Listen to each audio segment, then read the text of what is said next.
Hello race fans and welcome to the Schütz Messtechnik 3-hour race of the Digital Nürburgring Endurance Series presented by Goodyear tyre. My name is Peter Mackay and joining me in the commentary box for this third round of this Digital Nürburgring Endurance Series is Sumil Arora. Sumil, we've had a super start to the season and the top three cars separated by just 1 point in the championship. What are your thoughts heading into this one? I'm so excited and so keen to get back into racing, Peter, because it's so crazy everywhere, right? We've seen new stars come up in every single race, and the fun fact is, both races, both the first rounds of the season were absolutely complete opposites of each other, where certain teams were much better than the other ones, and then we saw a complete opposite of that in the next round. So I'm very keen to see which team and which driver in each category, mind you, actually has the pace, and there are so many other factors to get us excited as well today. Yes, indeed. Well, we've had a win so far for Mercedes-AMG Team HRT. They lead the championship at this moment in time, but Mala Porsche right in there after their exceptional win in the second round of the season. 2 races down, 3 to go. So we're right into the meat of this Digital Nürburgring Endurance Series Championship. And today we go racing for 3 hours for the Schütz Messtechnik race as well. We're going to take a look in just a moment at the highlights of the last race. It was certainly eventful with battles between the BMWs, the Mercedes and the Porsches all going head to head around this incredible 25-kilometer circuit. We'll take a look at those right now and see what happened last time out here in the Digital Nürburgring Langstrecken Series.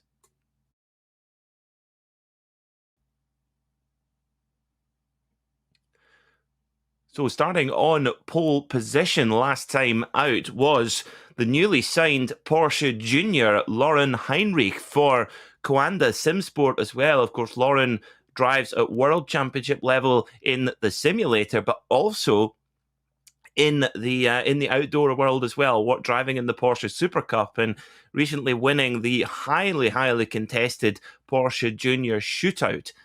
Which has given him a factory contract with the Weissach brand. And that, of course, involves him racing in the outdoor world of motorsport, but also here in the virtual world. And Lauren aiming to get his Nürburgring permit in the outdoor world in the next few months or so.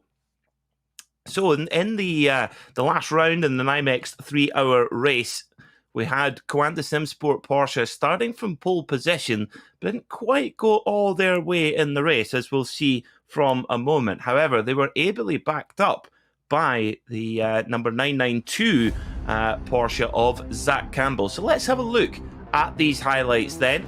They all line up on the Dottinger hole. Lauren Heinrich in the purple and orange Coanda SimSport machine alongside Sami Matti-Trogen in the Alpecin Vulcanhorse BMW. All making it down safely into turn 1. And it was Zach Campbell who started on pole position in the 992 classes, which rushed in hot on the heels of the GT3 runners. Zach running for Coanda SimSport as well, the Digital Super Cup star, a new signing for the Coanda outfit. It was Core Sim Racing Porsche leading away from pole position in the GT4s, with Team Heusingveld, the virtual 24-hour Nürburgring winners in 2021, leading the way in the Audi TCR category. Not all getting through clean there.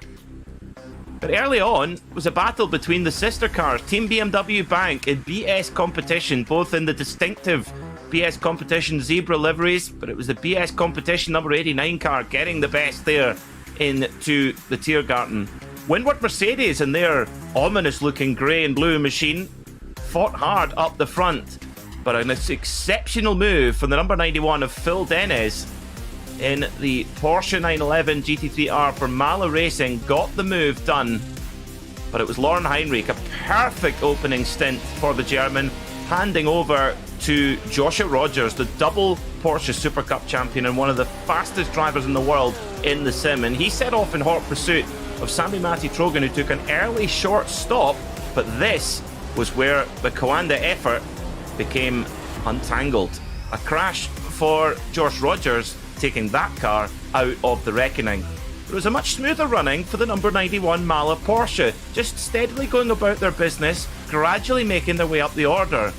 But it all came down to this: Phil Denez versus Sami-Matti Trojan, a fight that anyone would buy a ticket for. But a little bit of damage to the Volkenhorst BMW held back Matti Trojan and gave Phil Denez the opportunity to speed off to the win for Mala Porsche. After a difficult finish to the opening round, Mala Porsche put themselves right back in the hunt for this Digital Nürburgring Endurance Championship. Who will win today? Well, we're about to find out.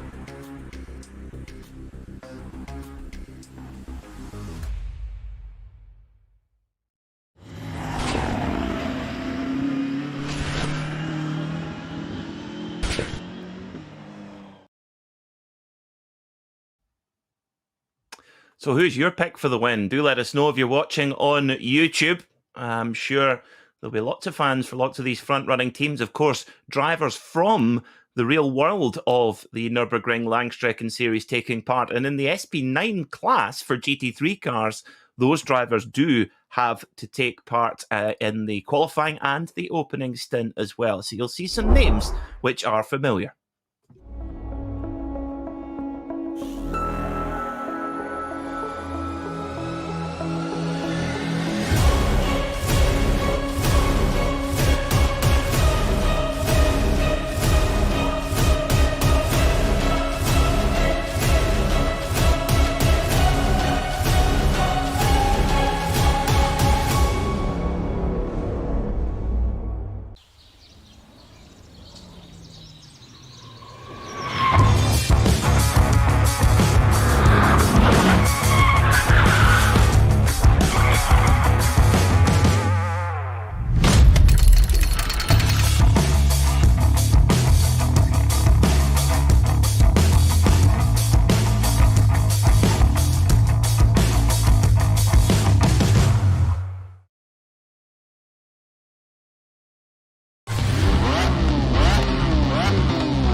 Welcome back to the Schütz Messtechnik 3-hour race of the Digital Nürburgring Endurance Series presented by Goodyear Tyre. This is the LEGO Technic live stream, and Peter Mackay here alongside Semil Aurora. We're about to go into SP9 qualifying.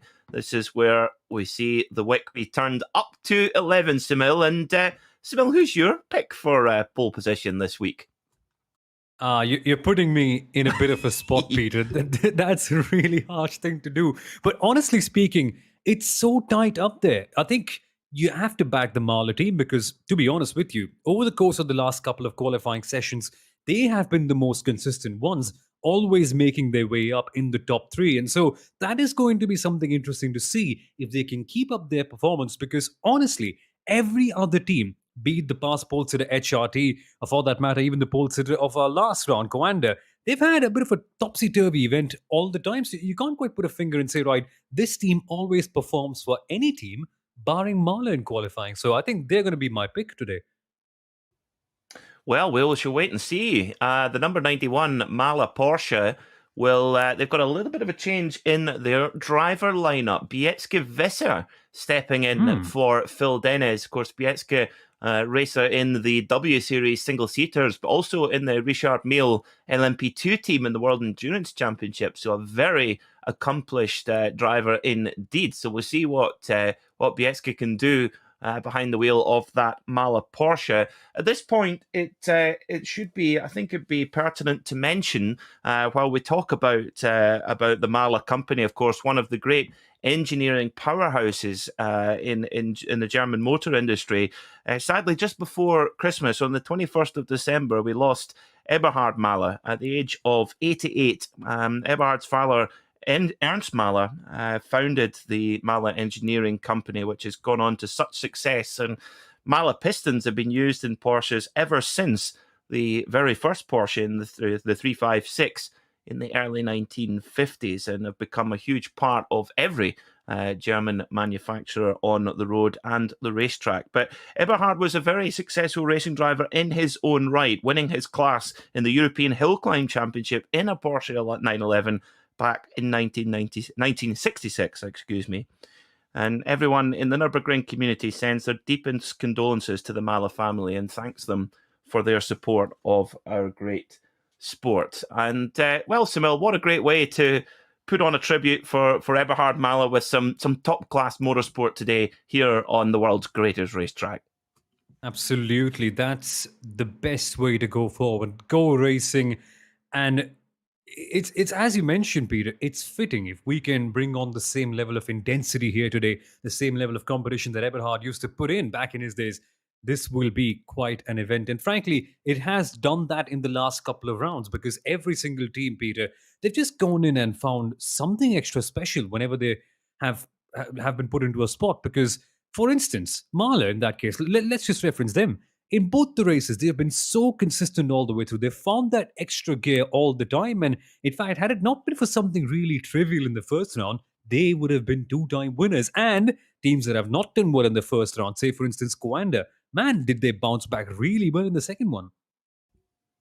They did, yes, although it hasn't gone perfectly for the Coanda team, that's for sure. Of course, that, as we saw in the highlight clip, that crash for Joshua Rogers really did take an opportunity away for a win because without question, Coanda Simsport were the fastest car on the circuit during the race, the only team to break the 7-minute 50 barrier in the race. Conditions today at the virtual Nürburgring are pretty toasty. Actually, 34 degrees Celsius track temperature. That might cause a little bit of an issue with tyre wear. That slightly higher tyre temperature will put the stress through the rubber here on this incredible circuit. We've got a beautiful shot here of the Caracciola carousel, named after Rudy Caracciola, who won the first car race here at the Nürburgring all those years ago, back in 1927, the 19th of June, my apologies, 1927, and completely unique and all the better for it circuit. Is really the best place in the world to go racing. The SB9 cars will be going out for qualifying in about 10 seconds time. And as we mentioned before, the SB9 GT3 machines, they have to use a real-world driver for their qualifying and indeed for the first stint of the race. Now, there is a little bit of wiggle room in the regulations. If you can't get hold of a real-world driver, because they are pretty busy people, you can apply for an exemption with the organisers, and there's one or two in the field who have done so. But most of the time, we have all real-world drivers and some very well-known ones as well. And Sumil, one name that popped out to me as a rally fan, the Windward Mercedes number 57, none other than Teemu Sunninen, World Rally Championship driver for Formula 4 M Sport Ford, and also the Hyundai World Rally team. Teemu, one of the very fastest rally drivers in the world, and quick in the sim too.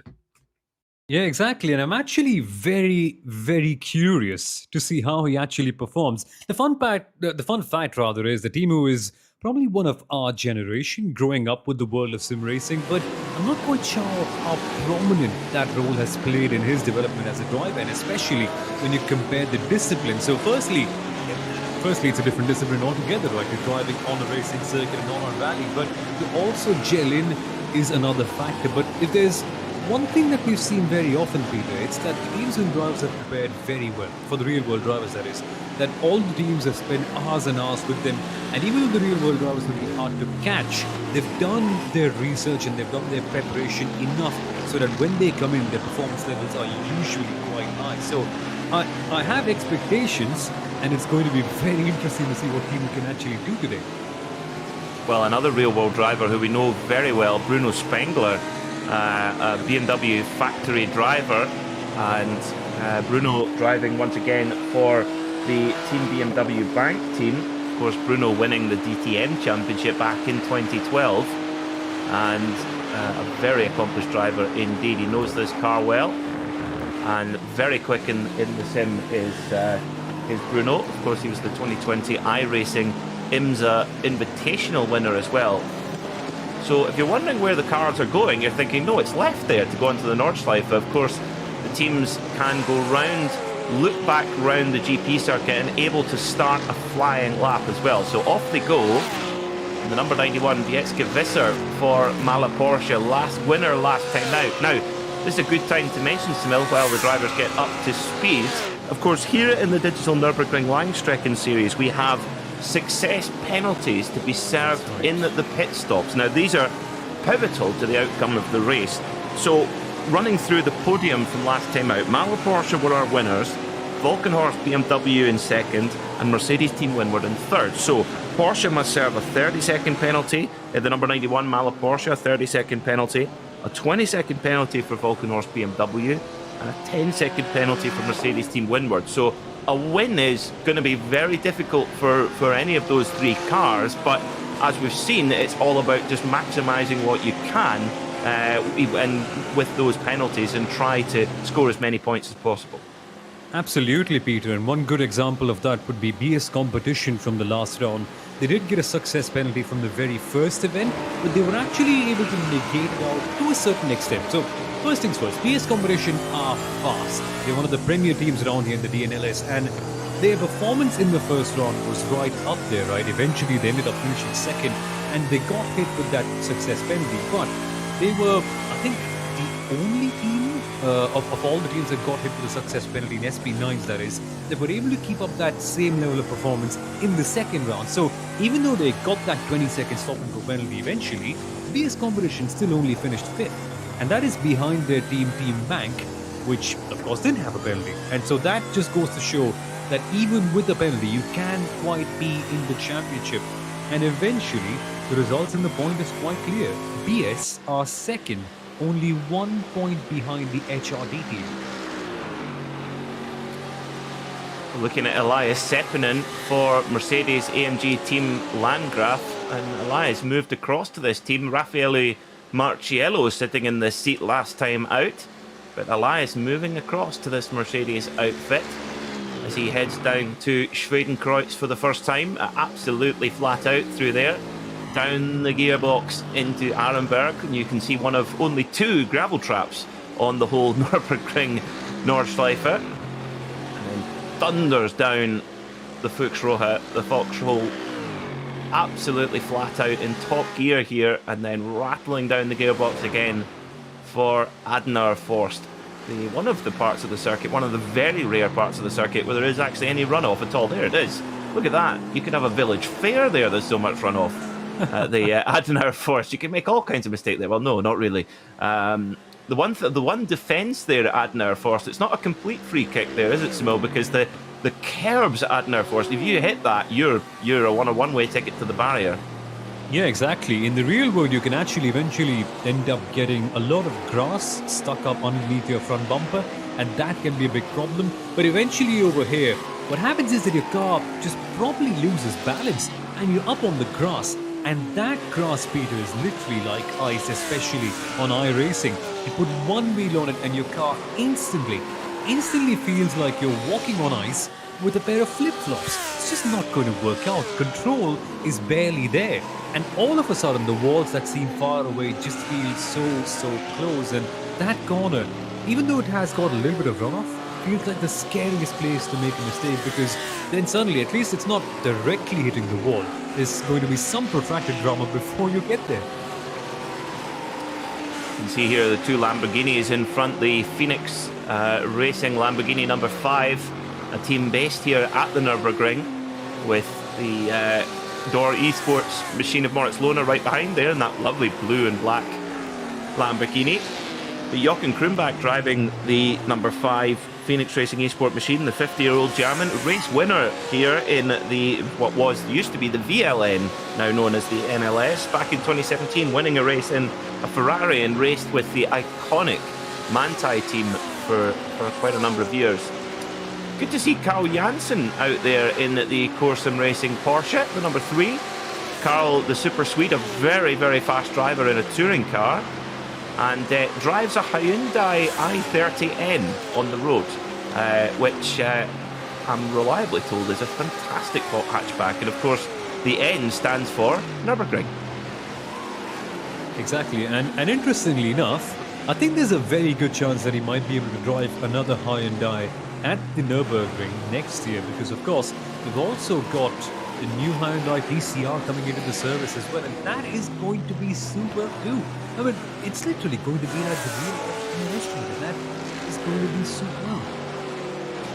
Yeah, that was something that was really called for a lot, was a variety in the TCR class. Of course, we've had the Audi RS3 LMS for quite a while on the iRacing platform, but you're right, the Hyundai Elantra N TCR and the Honda Civic Type R TCR have come to the iRacing service, so no doubt we'll see them racing on the Nordschleife in the not too distant future here on iRacing.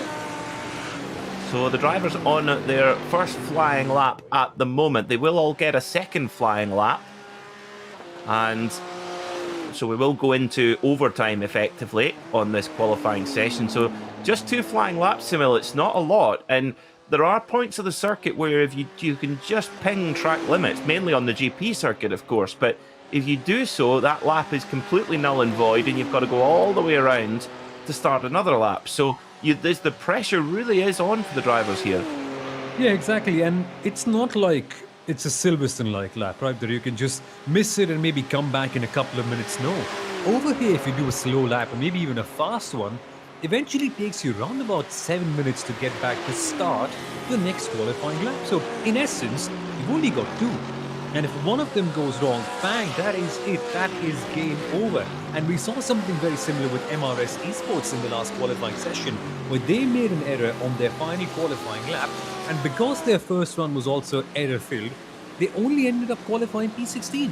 And that is such a low position to start off with. Even though the Nürburgring might have a few big opportunities to pass, you're not going to make up so many positions, so instantly you are on a disadvantage. And so each lap, Peter, this feels like an express qualifying session, much like what a qualifying should feel like, right? One opportunity, you've got to go for it. This is the moment. And how can you channel in your composure? How do you keep composure, rather, is going to be the main question here.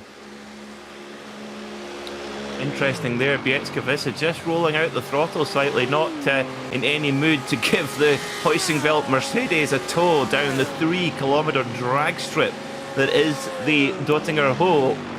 And a change of driver as well in the Team Heusinkveld Mercedes team. Unfortunately, no Adam Christodoulou this week, so we'll miss Adam. Hopefully he's watching. Hello, Adam, if you're watching. Maurice Schuring taking the wheel of that Team Heusinkveld car. The 16-year-old Dutchman racing with Team GP Elite in the Carrera Cup Deutschland in 2021, with also a few races in the Super Cup at just 16 years old. So very exciting to see what young Morris can do in this new season here in 2022. The drivers go back to start their second flying lap, and the lap time's coming in thick and fast. Now, the LEGO Technic Lamborghini, now, did they set a time? I don't think they did. And differences here, it's interesting, Sunil, that an exemption has been given for the LEGO Technic Lamborghini not to have a real-world driver. So it'll be Charlie Collins and Dane Warren, and both of those drivers World Championship level, and they could be a dark horse for the win today if they can get a good qualifying time in. That is correct. And now, the fun part is, right, the LEGO Technic team has always been somewhat lopsided, if I'm being very honest, because we've often seen their pace come up only in the second half of the race. And who comes up in the second half of the race? Their dedicated sim racing driver. And I wouldn't say they've been disappointing with their real-world drivers. It's just that naturally, of course, with more experience, the sim driver has been able to do a lot better. But now that they have a more equal driver lineup in terms of sim racing capabilities, I see no reason why they wouldn't be challenging for a win, because their pace, Peter, towards the end, their pace has sometimes been faster than that of the leaders. So keep a keen eye on them. They could be one team challenging for a win. But I hope this sustains all the way through the season. I just don't want to see this being a one-off. Yes, indeed. We shall see as several drivers coming in to pit lane, and I understand what they're doing. They're coming in and fitting new tyres, going around the Grand Prix loop and then back round again to start a flying lap. Now that's fascinating, Sunil, because what that indicates is that it's better to go and put new tyres on, warm them up round the Grand Prix loop and get back to it again on the Nordschleife, rather than go for two flying laps in one go.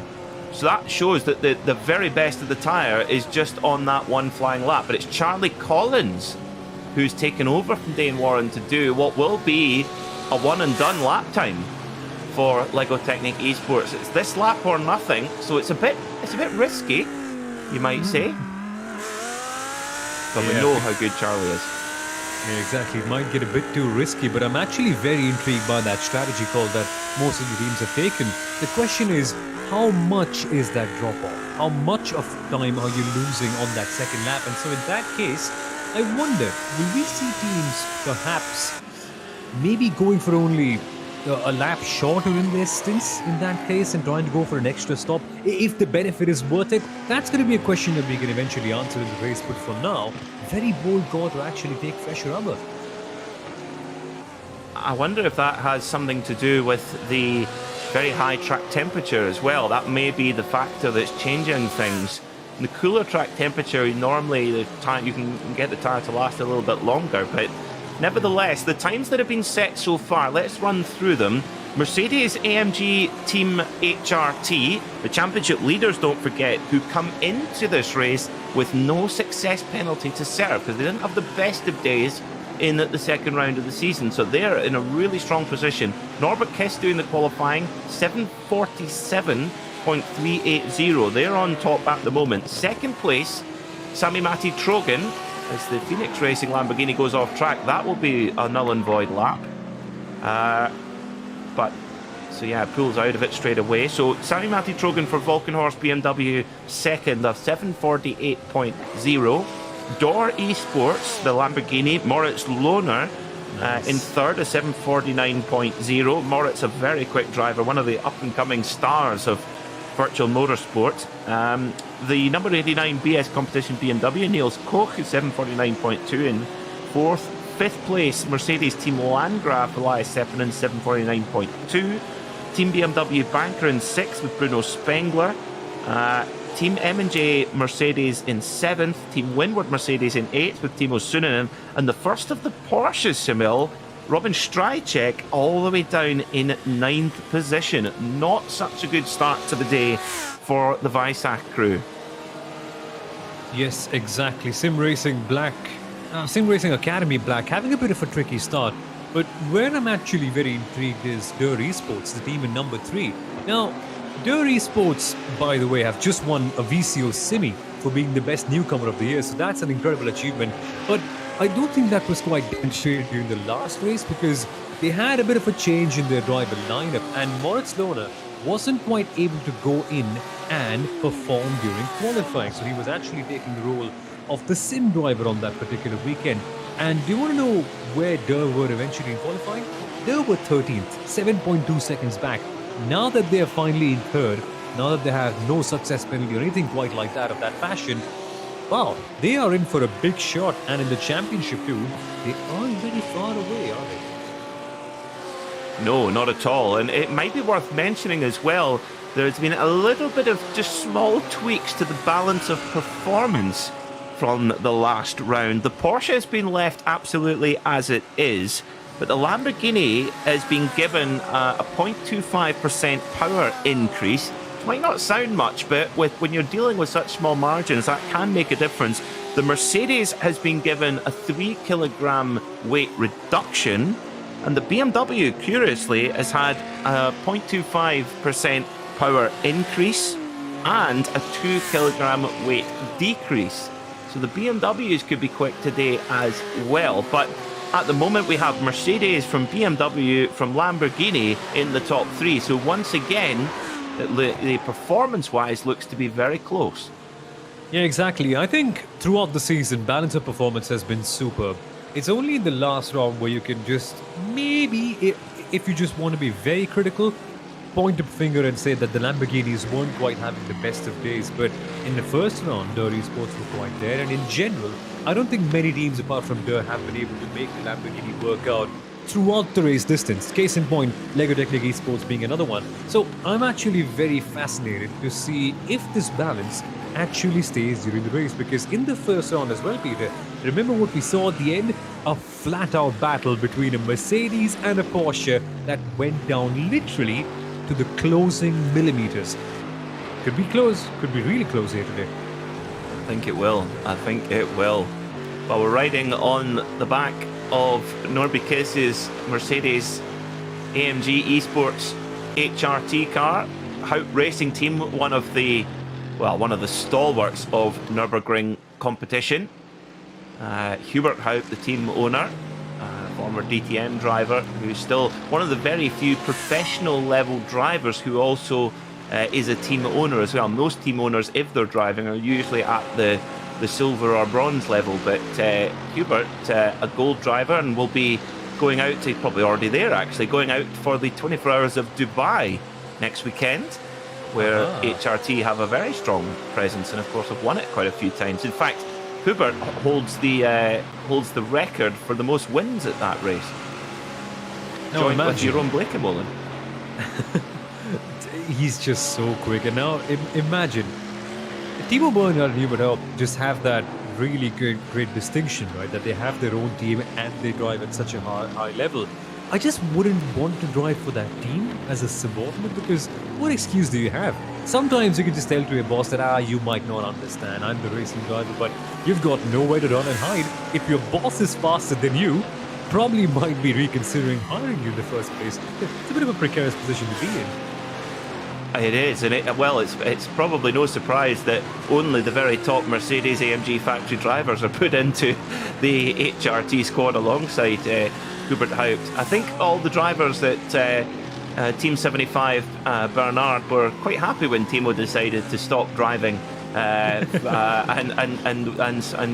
fill in a team manager role. I think it would have been a sigh of relief for his drivers. Of course, big news in the last month or so with Team Bernard pairing up with SimRC to form the Team 75 Bernard sim racing team, who are taking part in the Cup class. So we'll see their cars out on the circuit when we get started in the race. Timo Sunonen, a good start to the day so far for Windward Mercedes in the number 57. He is in 8th position, a 7:51.184. That is a seriously fast lap time. Also, we must mention as well, Shamil, of course, that None of the SP9 cars are running 100% of their power. I mean, the Mercedes, for example, running 97%, Yep. as are the Porsche and Lamborghini, the BMW at 96.35. So they're not even a like-for-like lap time. That is an extraordinary pace. Yeah, exactly. And first time out for Timu right here in the DNLS this year. So straight away coming into the third round of the championship and delivering a lap like that is quite something. And frankly, Winward would be fine with P number 8. Now, that is saying a bit because Winward, of course, in the last race were ranked incredibly high and they would be wanting more. But it's not Timu's job 100% to get you in the top 3 or top 5. That's something that your sim driver can make a difference with. And eventually, Winward do have the lineup in them to try and fight for, say, top 5. So this, for Timu, coming in first up, is a great effort. Well, we've got the field now coming down the Dottinger hole. The checkered flag is out, so it's now or never for these drivers. Can the order be shaken up at all? Let's see. Well, no time so far for the 101 Mercedes, the Team Heusinkveld car of Morris Schuring. Now, will this be a time set? Over the finish line we go. What is this going to be for Morris Schuring? Team Heusinkveld Mercedes AMG. Over the line, it's a 7:49.976. What a lap time. So that puts Morris Schuring in 7th position at the moment. But I feel, Samil, this is about to change. Yeah, exactly. A couple of other cars are coming in on the Dottinger here. In fact, they're on the main stretch as well. Walkenhorst are going to be a critical one to watch out for. Big chance of them taking pole or not. Nah, they've missed it. Oh, and Sami-Matti Trojan missing out by 0.3 of a second for pole position. Can there be any change though? BS competition, number 89, Niels Koch. What can he do in this beautiful zebra machine? Over the line he goes. It's a 7:48.598. That puts BS competition in 4th. A good performance. Over the line, Team M&J in the 111, a 7:50. They go into 8th position. Just a few more cars to come over now. Let's see. Cartland Race Esports by OKCCS. The Lamborghini over the line. A 7. What's this going to be? 7:54.2 for them. What's it for the Phoenix Lamborghini? The number 5, 7:52.0. So that lap time from Norbert Kiss is 7:47.3. Sami-Matti Trojan came very, very close. But no cigar, as they say. Carl Janssen goes 8th for Corsim Racing Porsche. And fastest of the Weissach cars. Now, this could be fast. Charlie Collins, a 1-lap dash, Samil. Oh yeah, watch out for the lap times. They could be dropping in a hurry. And this is going to be, look at how dicey the car looks like. It's like it's an element that the LEGO Technic esports team always has. A car that's so nervous, so frisky, but is it fast? Ah, no, they pulled off. Oh, that's a disaster for the LEGO Technic esports team. A very strong driver lineup. Dane Warren and Charlie Collins. They will not set a lap time. I'm actually very intrigued, Peter, because I think every single race they've had a chance to start the race from the back and carve their way up in the front. I don't know, just kidding right here, but it could be really fun, right? Maybe a team-wide strategy, never to start on top and just to have fun with this race and start from the back. But it's not very sensible in terms of prize money, is it? Again, just a fun conspiracy theory, this one.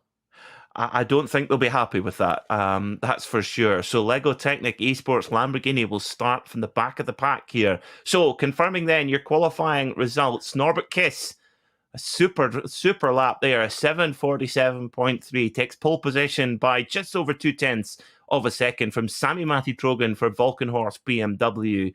Manfilter, Team Landgraf Mercedes are in 3rd with Elias Seppinen, just 0.7 off pole. BS competition will start 4th. Dor Esports in 5th. Kai Kashubi and Bruno Spengler will start the Team BMW Bank car from 6th. Team Mercedes AMG Heusinkveld will start 7th. Corsim Racing in 8th, the first of the Porsches. The Mercedes M&J Performance car in 9th and 10th position. A great performance from Teemu Sunninen, the World Rally star. Sim Racing Academy Black will start 11th, followed by Phoenix Racing Esports, ERC by FSP Lamborghini in 13th. Mala Racing back in 14th, only 5.9 seconds off pole, but nearly at the back of the pack. Kart Raceland Esports in 15th, and 16th will be Artel Motorsport Reparix.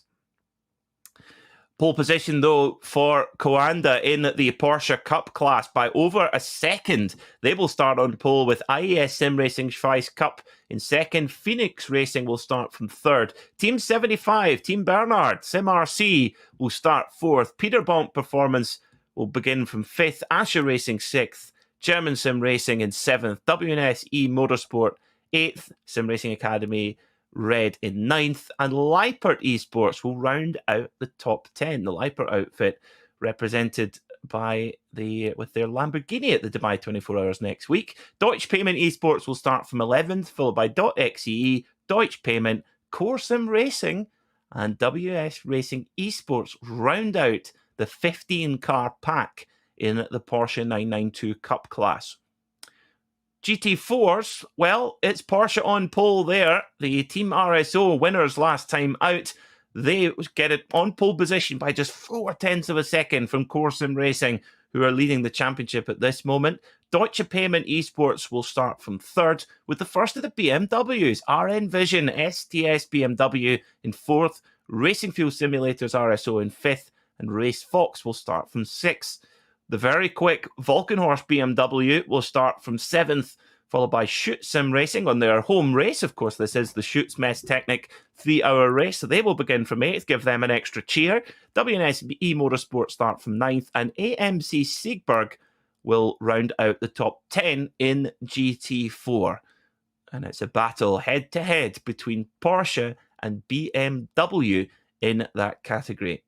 In the last few, Ringpfizer Sim Racing, Kart Raceland Esports Porsche, ERC BMW, and G-Force Experience Porsche round out the 14-car pack in the GT4 class. And finally, the TCR is a very hotly contested category, and well, it's Core Sim Racing on pole position by 1.7 seconds from Team Heusingfeld, the winners of the VCO 24 Hours of the Nürburgring in 2021. Low Grip Racing will begin from third, but quite a wee bit off the pace. So is it going to be a head-to-head battle between Core and Heusingfeld? Maybe. Marshmallow Racing will start from fourth, Undici Scuderia in fifth, Nürburgring Esports Team 6th, ERC 7th, Alemannia Aachen in 8th, Valkyrie Esport Rookies, they begin from 9th, and Karthalle Whitlick Esports will start from 10th in the Audi touring car class. You can guarantee a win for Audi in this class with the RS3 LMS TCR. Well, nearly time to go, Simil. Nearly time to go indeed, and nearly time to answer the big question again. Can Sami Matti Trojan once again hold off other people behind him who will always charge incredibly hard at turn number one? In fact, Sami has done that for, I think, 2 races in a row for Walkenhorst, but this time, will we see finally a driver in P number 2 challenge for the lead on the first lap? Because so far, the pole sitter's advantage has been immense, Peter. In the first lap, nobody has quite been able to challenge the pole sitter, and HRT and Norbert Kiss, well, it's Norbert Kiss's first pole position of the season, but HRT, their second of the year, they realistically have a great chance of running away with it again and cementing up a big lead in the championship. I'm intrigued. I want to see some fighting on the first lap, which is something that we haven't quite seen yet, unfortunately, but I think that's the only thing that we can sort of pick out from these races as not being interesting enough so far. They've all been intriguing, and they've all had their own story, of course, as well. We started off with the H&R 3-hour race won by Mercedes AMG Team HRT. Danny Chioza holding off a rampant Phil Dennis for the win there. And the second round, the Nymex 3-hour race won by Mala Porsche. Who will stand out today? I think tyres could be an important discussion point today with that high track temperature, 34 degrees Celsius, 93 Fahrenheit. will put the tyres through a lot more stress than normal, as we come to expect here in this championship. But yes, it's a very good point, Samil. The pole sitter has usually had a very, very strong advantage in the opening stages. Will that repeat itself here? Well, we're about to find out. The SP9 cars are gathered behind the Porsche 911 safety car, and we're about to go racing for 3 hours here. Hope you're sitting comfortably, ready to watch all the action live here on the LEGO Technic live stream. This is the Schütz Messtechnik 3-hour race of the Digital Nürburgring Endurance Series presented by Goodyear Tyre. And quite fittingly, we're in the virtual Goodyear blimp as well. Of course, the Goodyear blimp been flying since 1917 and filmed the first Super Bowl back in 1965. Well, really, racing at the Nürburgring, that's our Super Bowl. And the pace car pulls away from the point on the Döttinger Hohe. And it will be Norbert Kiss who will lead us away into 3 hours of racing. Norbert, the Hungarian, a two-time FIA European Truck Racing Champion and Hungarian champion in Suzuki Swifts, Seat Leons and Renault Clios. So he can go fast in anything. What will he do today in that big 6.2-litre Mercedes AMG with all that afterback muscle in the front of that machine? But he'll have to fend off one of the very best, Sami Matti-Trogen, a Nürburgring expert, a world champion in virtual motorsport, and a regular on this wonderful circuit in the Volkenhorst BMWs in real life. And of course, backed by the wonderful Alpecin anti-balding shampoo as well.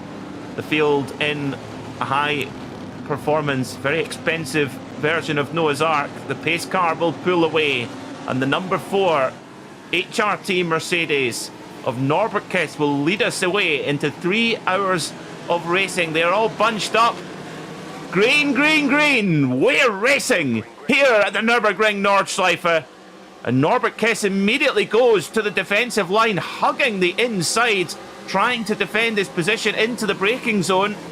And he does so, but look at the Mann-Filter Mercedes there as well, trying to get a move on Sami Matti-Trogen, who checks up a little bit, and Sami Matti-Trogen drops back a little bit in the Volkenhorst BMW. And look at Moritz Lohner in the Dor Esports Lamborghini, trying to get a move done on Sami Matti-Trogen, but it's Mercedes 1-2 here at the Nürburgring. Norbert Kiss leads from Elias Seppinen.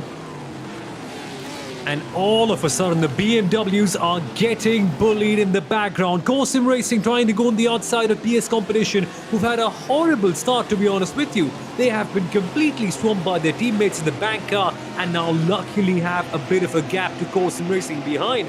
But my oh my, Norbert Kiss, what a smart start. But Elias Seppanen is not letting him go. The gap still around 0.2 of a second at the top. Look at it.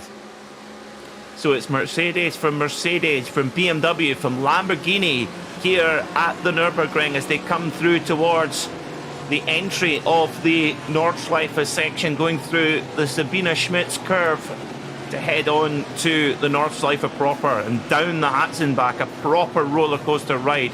What a start from the spin! I think that was the LEGO Technic Lamborghini. We'll come back to it. The 992s are on the left-hand side of your screen. So that's the Porsche 992 Cup class. They're about to begin their race at the start-finish line as the SP9's already at Hocheichen and about to embark on the Kiddelbacher Ho. So it's the number 208. 3 poles from 3 for the Coanda Simsport outfit, and it'll be David Williams who takes the starting honours and gets the perfect getaway. Down towards turn 1 they go as the rest jostle for position in the background. Now, can Williams get it closed up in time? Just about. He's very late on the brakes. And just about gets it stopped. Of course, these 992 Cup cars have no ABS. The tyres are cold. The brakes are cold. Very easy to get it tied up, and already a challenge. A challenge for the lead. IES Sim Racing making a move for the lead, but not quite getting it done. David Williams managing to thwart the challenge, but here comes Phoenix Racing in the 205 car. Phoenix Racing, that's Hochstadter, and gets the move done as well. And this bickering is allowing David Williams just a critical bit of breathing space as the 269 of And Moser, gets the move done again, but very, very quick and tight there in the Porsche Cup class. Whew, what a start, Sunil. What a start, but I thought they would be getting a little more closer. Phoenix just giving a little bit too much room to IES Sim Racing and eventually hurting themselves a little bit too much. But watch out for Asher right now. Asher have to have a good race. They are leading and they can't drop points in a bit too much here today. They currently start in P number 4. Well, they said we're about to go racing then in the GT4s. Core Sim Racing and RSO. RSO leading from pole position alongside the Core Sim Racing Porsche. But look at the BMW coming up the inside there as well. Here we go. That's the R Envision STS BMW. Can't quite get the move done as RSO make it safely into turn 1 ahead. Do they all get through? They do. All 14 of these GT4 machines.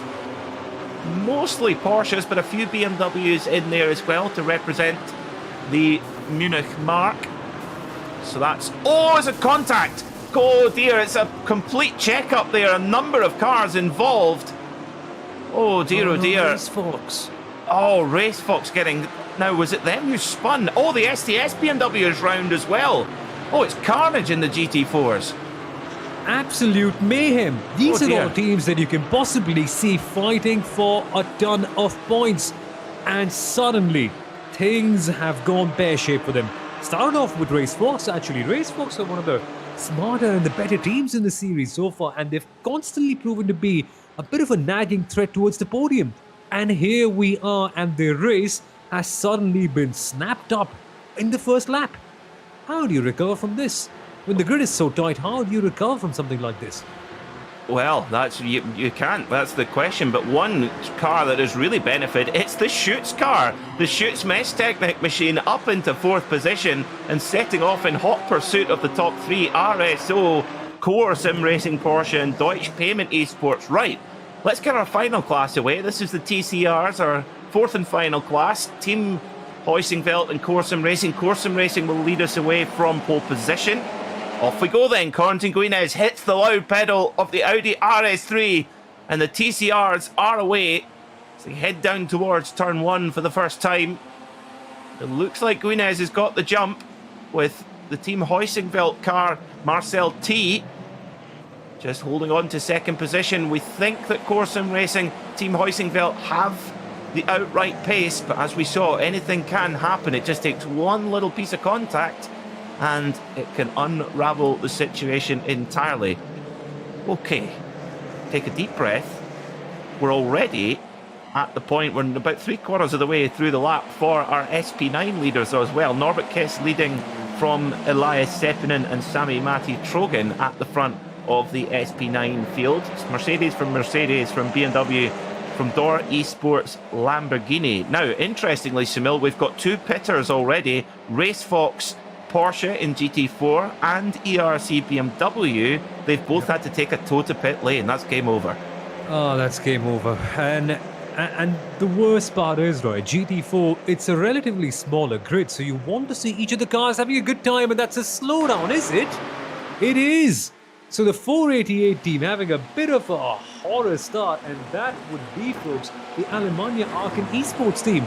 They unfortunately have cut a corner, and the service itself has given them a slowdown penalty that they have to serve immediately. So that's like you make an error and immediately getting slapped for it. There's no other two ways for it. You're not quite waiting for race control to give you any sort of penalty. But speaking of penalties, Peter, I think the first one is already here. I think we're going to see a drive-through penalty for the LEGO Technic Esports for an incorrect pit entry, as opposed during qualifying. Oh, well, okay, a good spot, Sunil. That's quite important as well, because they're LEGO Technic down in 14th position. They had made up a couple of spots, but I do wonder if they were caught up in that incident at the Sabine Schmitz curve. But it's just been a disaster from start to finish so far for the LEGO Technic Esports crew. It will be a case of damage limitation for them. And this is deja vu. This is deja vu from our highlights clip from race 2. The BS competition 89 car and the Team BMW Bank car absolutely dueling it out into Tiergarten. That is spooky.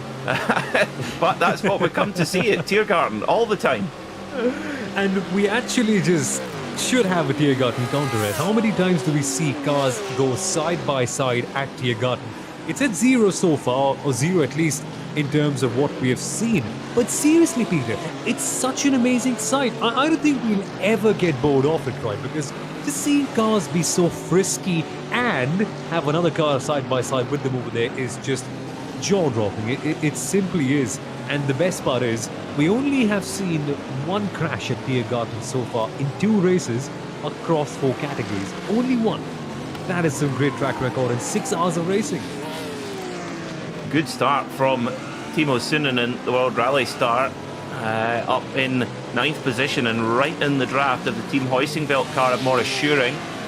So there you go, confirmation of the number 8 LEGO Technic car drive-through penalty, which they will need to serve.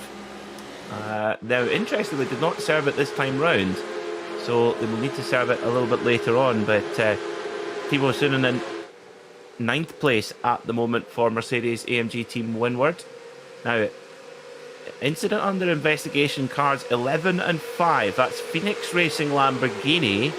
Correct. And Artel Motorsport BMW. So that could be then, Sunil, that was who got tangled up in that incident in the opening lap. Yep, exactly. The green car that we thought was LEGO Technic actually was Phoenix Racing eventually. And they've had a very, very rocky start. But speaking of, their teammates are having a really fun start. Heading into Tiergarten, it's Phoenix who got the upper hand in IES. And they're just going to be chopping and changing with those positions. But fun part, Peter, we thought that Coanda would run away with it, but they haven't quite been able to in their first lap. No, they have not. No, that is for sure. We've normally seen Zach Campbell take the qualifying and starting duties. This time, David Williams taking that honour. Of course, it's pretty early in the morning where Zach is based. He's based in Atlanta, in Georgia, so it's 7 o'clock in the morning. So it's an early start for him. So maybe that's, I think, David Williams based in Germany. So a little bit more efficient with the time zones, I suppose. But yeah, very close in the 992 class, and great start from the 269 car of a Moser in the blue and white machine with the gold wheels. Very cool. I like that a lot. Always like some kind of bronzed gold wheels. And it's the 266 Peter Bonk with a performance car in 3rd. So now, that means the Phoenix has boxed. The Phoenix car actually did box, and I was actually about to ask you the same thing. Any idea why the Phoenix car has pitted? Because it's really absurd, and I can't figure out a reason to do that. Now, you might be saying, well, are there success penalties? There aren't. Phoenix finished in P7 the last time, in the last race that we had over here. And here's our answer. Almost mysteriously, magically rather. But that's not Phoenix Racing 203, right? That's the number 3 car. That's the SP9 Phoenix car that eventually has got that drive-through penalty. But it still is confusing. Why did Phoenix Racing 205, the Cup car, box on the first lap? it must have been some sort of damage, because they stopped for about 31 seconds. So, yeah, very odd one. And that's a pity, because they were really fighting hard. Also, Bietska Visser came to pit lane and did basically a stop and go. Stopped in the box for half a second. As did the Phoenix Racing Lamborghini SP9 car number 5. Whoa, we've got... there you go. Get your counter ready, Sunil. Side by side into Tiergarten. We've got a pork sandwich here. A Munich pork sandwich. With the Porsche in the middle of two BMWs, the Volkenhorst machine and the STS car, coming through to complete their first lap of the race. But it's RSO, our winners last time out, who lead from Corsum Racing, and this has been the battle throughout the season. So far in the championship, Corsum Racing lead by 10 points. A first and a second for that outfit. RSO winning last time out, but not a good day in round one. So RSO really need another win to get back into the championship fight. They do, and more on them in a second, because right now the RN Vision team under pressure from Walking Horse, isn't it? I think that would be Walking. No, yeah, that is Walking Horse Motorsport. Yep. So I got myself a bit confused over there. Bit of a slightly changed livery for them right now. And fun fact, they're not the first BMWs as they usually tend to be in the SP10 category. That honor actually will go to the Schütz Sim Racing team, who currently, and fingers crossed for this one, are standing in P number 4. So bit of a change in the pecking order for the BMWs. Usually, it's Walking Horse fighting the Porsches at the top. Yeah, well, it's great to see the Schütz Sim Racing team. The number 322, of course, this is the Schütz Messtechnik 3-hour race. So they have stepped up to the plate at their blue ribboned event. So good start. They really made a lot of. There you go. Oh, you can see the Schütz car. Oh my! In the heat of a very sticky battle here. There's a couple of Porsches make their way through. One of those was the Team RSO car. Oh dear, be careful coming down the Hatzenbach. It's so fast down there. You've got to be so careful. And then into Hocheichen.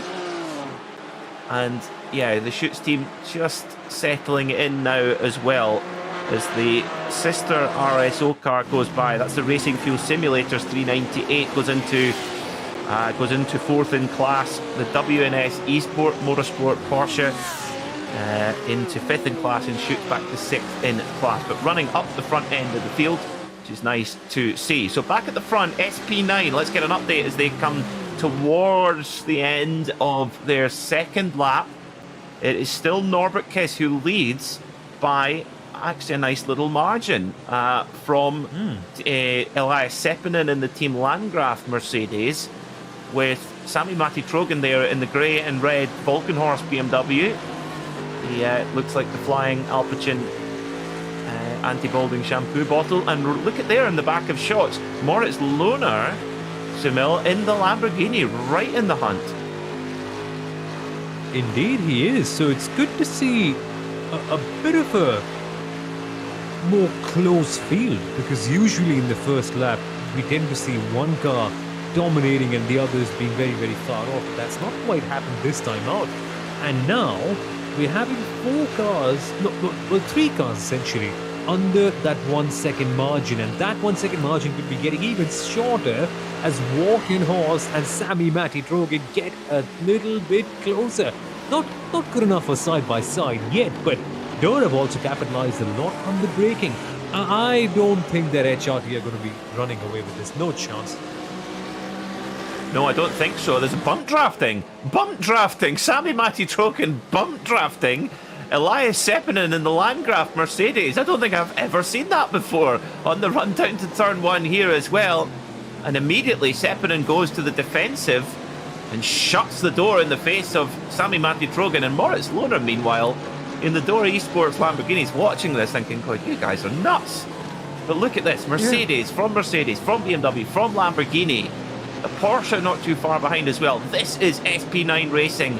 Run to FIA GT3 regulations here on the Nordschleife. There is nothing like it in the world of motorsport, both in the virtual world and in the outdoor world. If you've never watched racing on the Nordschleife, I would urge anyone to watch the opening laps of the Nürburgring 24-hour from 2021. It is absolutely hair-raising.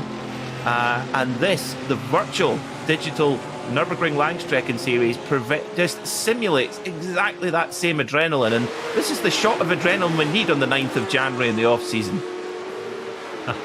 Exactly. It's never the off-season in the world of sim racing though, and this sort of racing is something that we've come to expect all so often. Well, in the Cup category, we're seeing something fun. Asher Racing, Peter, have made their way past the German sim racing by Hetzner. This was seeming to be a bit of a troubling situation for them early on because German sim racing were defending so well. But the championship leaders have got past, but there's a bit of a catch to it. They are 2 seconds behind Peter Bonk Performance and Coanda.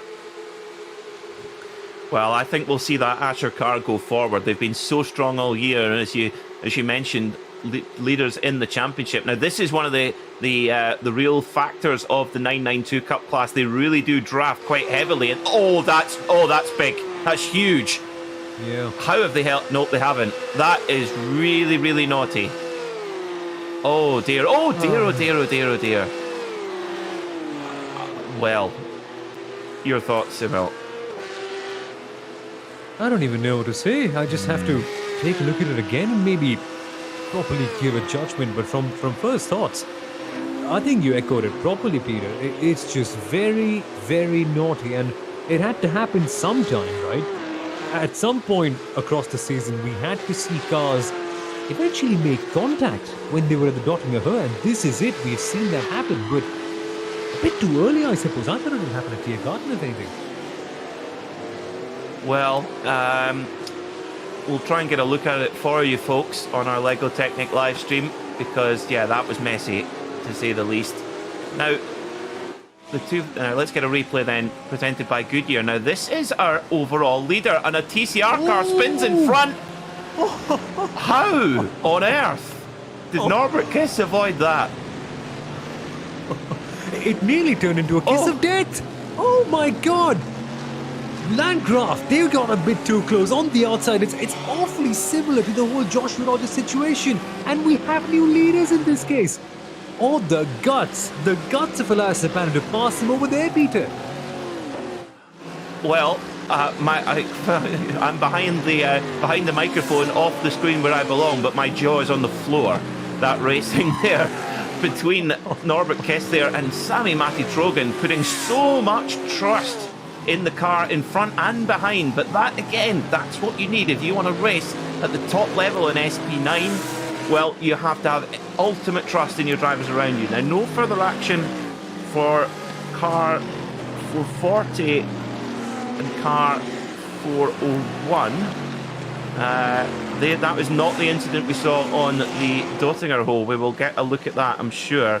We're going to get a look in a moment of what happened to the 246 car that spun on the Dottinger hole, the German sim racing car of Lippert. It was a little bit boxed in. And it's... Oh, there's a surprise, Seville. It's under investigation. Of course it is. Of course it is, but that got a bit too close, Peter. It was hair-raising. Firstly, the luck of HRT not to be hit, but then the opportunism of the Landgraf team.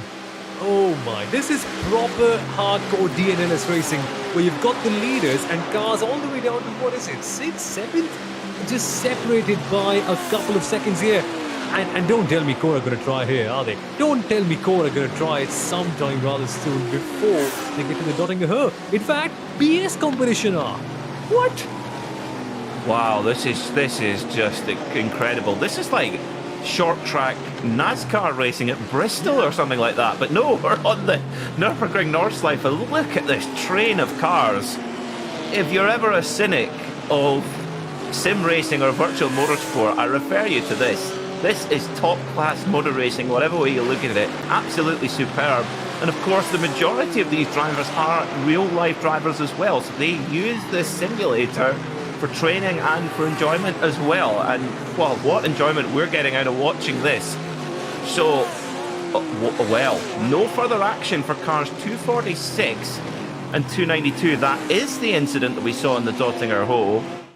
Now, let's get a look at it, thanks to a replay from Goodyear. We've got the 246 on the left, 292 on the right. So there's already a little bit of argy-bargy here as well. And the 292 car of RS Fabri, obviously just trying to box in. You can do that.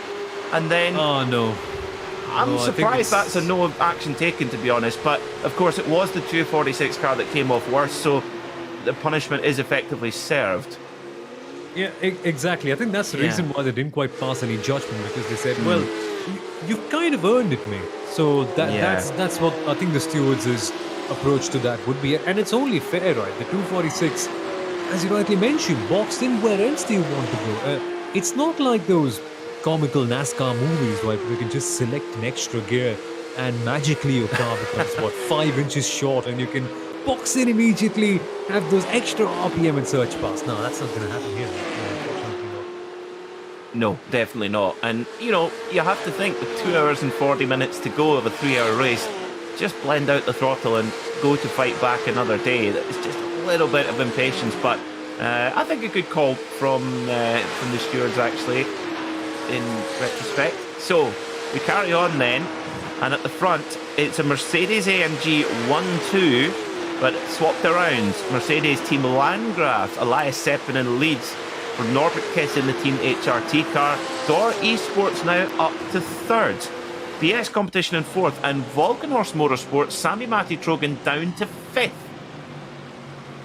So a drive-through penalty for car 111. That's the HRT M&G performance car. They're down in 10th at the moment. That'll put them right down the order. But here comes Sami Matti Trogan then, side by side in the BMW coming through. They've got a bit of TCR traffic to worry about as well. Is Sami Matti Trogan going to risk it through here? He does. And he gets followed by Niels Koch. They both make it through. They all make it through somehow. Wow, that is so fast through there. You're at absolute top revs in top gear there. But we carry on to start the fourth lap of this incredible motor race so far. What a getaway this has been. So it's Elias Seppinen for Team Landgraf from Team HRT, Norbert Kiss. Dor Esports Lamborghini are in third. Volkenhorst fourth. BS Competition fifth. Carl Janssen there up to sixth position. Just goes past Bruno Spengler in the Team BMW bank car. There he is in the black and grey and white machine. And not too far behind, Morris Schuring and Timo Sunonen in 8th and 9th. MRS Esports Lamborghini, they round out the top 10. Whew, deep breath. What are we? First time in, I think, almost a lap, isn't it? Considering how flat out these guys were.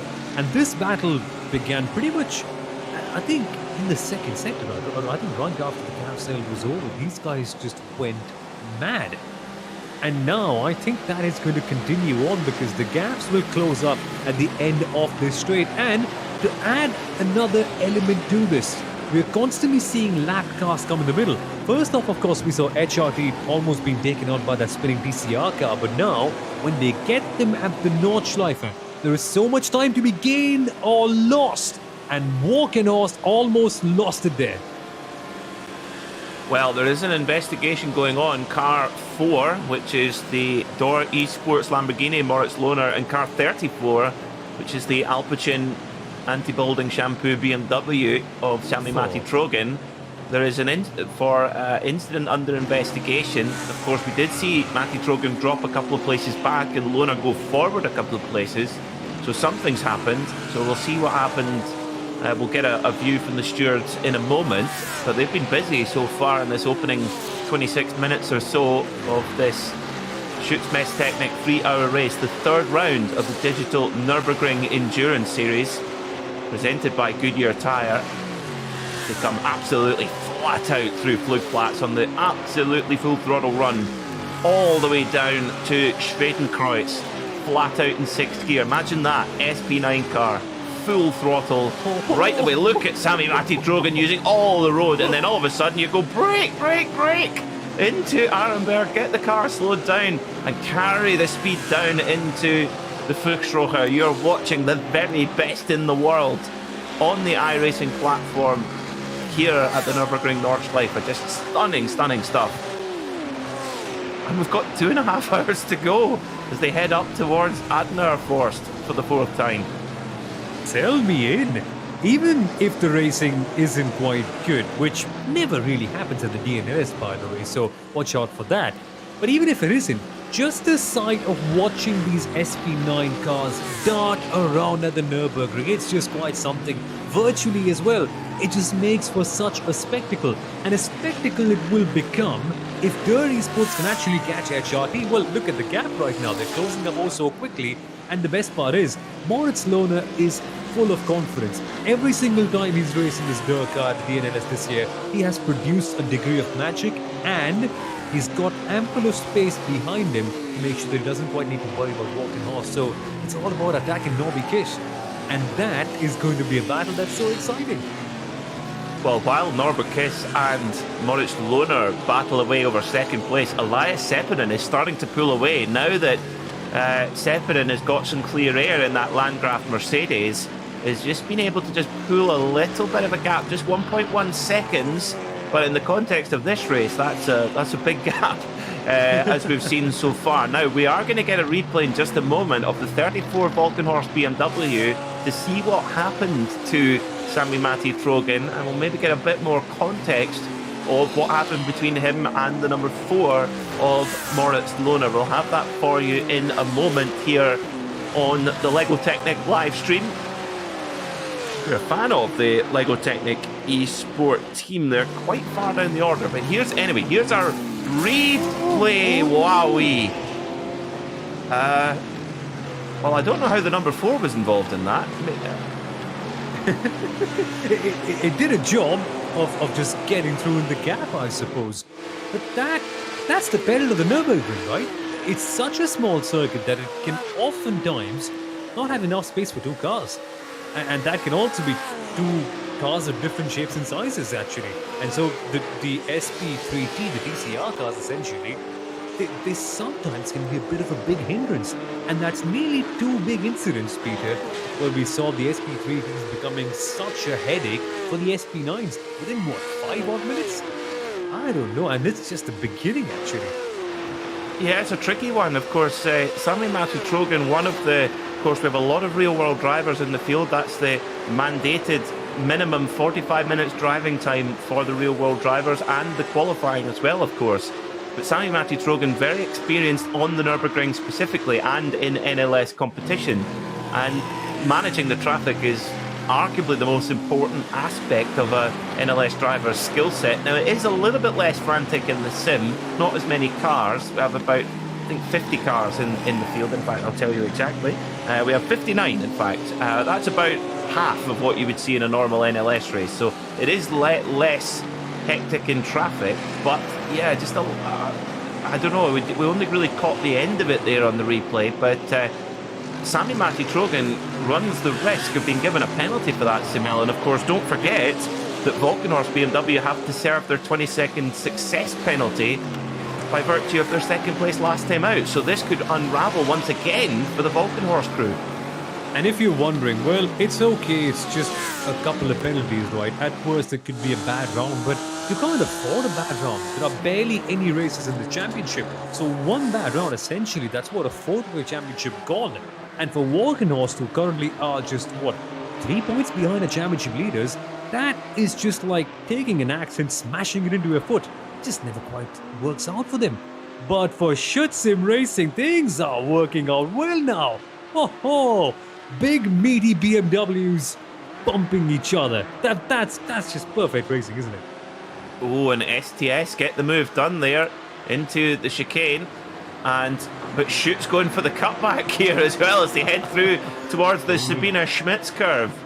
No, can't quite get it done. A little chirp of tyre smoke there from the STS car. These GT4 cars are pushing on. Now, while that was all going on, HRT Mercedes Norbert Kiss manages can he dispatch with the Lamborghini of Moritz Lohner as they come through Antonius Bucher just about as flash of the lights for the Lamborghini there, but confirming no further action for the 34 BMW. So a sigh of relief in the Volkenhorst pit. Of course, with the stress, they might have lost a few hairs, but not for them, of course, with the Alpagen anti-balding shampoo. I was just waiting for it. It had been an hour and the Alpagen references didn't quite come out, so that was a bit suspicious. But what's not suspicious is the HRT's ability to stay ahead of all the other cars. Mercedes, having a power advantage, even though it's cut out, it's still one of the more powerful cars in the DNLS offering. And so that's why HRT just able to get it done. In fact, if there's one place you've got to pass the HRT car, it's turn number 1, because then you get this really weird bubble of technical corners coming up where the Mercedes can struggle in relation to you. And so that is where you can have a little bit of a gap and maybe cement your position. And of course, they weren't quite able to do that in the Landgraf team. Well, not in the Landgraf team, my apologies. It's the Nuri Sports team, sorry. Well, more problems for the Volkenhorst BMW. Sami-Matti Trojan down to 8th, and This is an 8:03 last time by, which is 10 seconds off the pace of our leader, Elias Seppänen. So there's something not right at the wheel of that BMW for Sami-Matti Trogan. And it's a little bit deja vu again, Simil, because, of course, later in the race, last time out, Sami-Matti Trogan was nursing damage on the front of the car. And it's same again, damage on the front of that BMW is just doesn't quite come together for him. Now, this is where we might have a problem.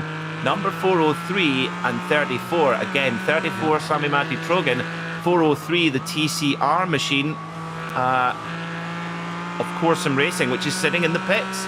So it was Corsim Racing. Okay, Corsim Racing, our championship leaders in TCR, have been in the pits for nearly 3 minutes. And that's the reason. Because Walkenhorst made contact with them. You're right, Peter. Championship leaders, Corsim Racing, SP3T. And they've only got a 3-point buffer, so if they have a bad round, that is it. That is gone. And essentially, let me lay down the context. In SP3T, it's been a weird mixture. It's only been a fight between Core and Helsingwell in terms of race wins. They've been swapping them around big time, and this was meant to be Core's big opportunity, right? This was meant to be Core's chance to just zoom away, get a big win, and get back at Team Helsingwell. But what can I say? I think Core in every single category, and across all the 4 categories that they compete in, have had at least one bad day. And this is the SP3T's time now. What's going on? Well, we're getting word that something has happened with the number 7 Team BMW bank car, Bruno Spengler, who's down to 9th position. Yeah. So something has happened there as well. So what action here in the third round of the Digital Nürburgring Langstrecken Series presented by Goodyear Tyre. And this is the Schütz Messtechnik race, and the orange Schütz car there battling away. Now, let's get a look at it. Oh my goodness, it's the Heusenfeld car have now been involved. Oh my goodness. Oh wow. So, for context, folks, the Team Heusenfeld TCR car and the Corsim Racing TCR car are the 2 standout fastest cars in that class. They're battling for the championship, and both are running wounded. Now, update on Corsim Racing. They are back out in the circuit now after 3.5 minutes in the pits. Oh my word. What did I say about the TCR? How it would be? Oh, it's going to be a battle between Heusenfeld and Core. Well, that's gone out the window. Yeah, but if you're a Helsingwell fan, they actually are still in the lead. So that's a plus. How? The gap the gap behind, though, is 8 seconds. 8 seconds to 8 seconds to Marshmallow Racing in half an hour. Are you kidding me? With that incident as well. So maybe I'm not reading the timing stream correctly, or there's something more to it. And there is a chance it could be the former as well, mind you. But this is just outstanding to see that Helsing will still have that gap. But they might have damage as well, or would they? Because that TCR car is built like a tank heater. It can sustain the biggest of hits. So if it's front-end damage, Helsingwell might be losing a fair bit of straight-line speed. But so far the lag times don't quite show something quite like that. So I guess thumbs up if you're a Helsingwell fan. Things are okay, but only by the skin of their teeth. That has got to be the most miraculous escape from an accident, if that is the case. Their lap time was a 9:02 last time by, just 6 seconds off Marshmallow Racing, who are in second place. They're right behind, they're just a second behind Team Heusenfeld. So we'll get an idea if that gap will continue to close in the upcoming moments. Well, it's all action here at the Nürburgring. It's definitely the most fractious race. So yeah, there you go. Another incident in being looked into between the 477 Valkyrie Esport car and car 34. Sami-Matti Trogan, if he still avoids the naughty step after all these, he's doing well. Yeah, maybe he might have something on the side of luck today in that case, if of course he's able to avoid it, or maybe he's under the Alpecin mist or the Alpecin foam. Can you call it? Is it? I think you get a lather. You would work up a lather. That's true. Or the froth, because it's caffeine coffee based shampoo, maybe. Yeah.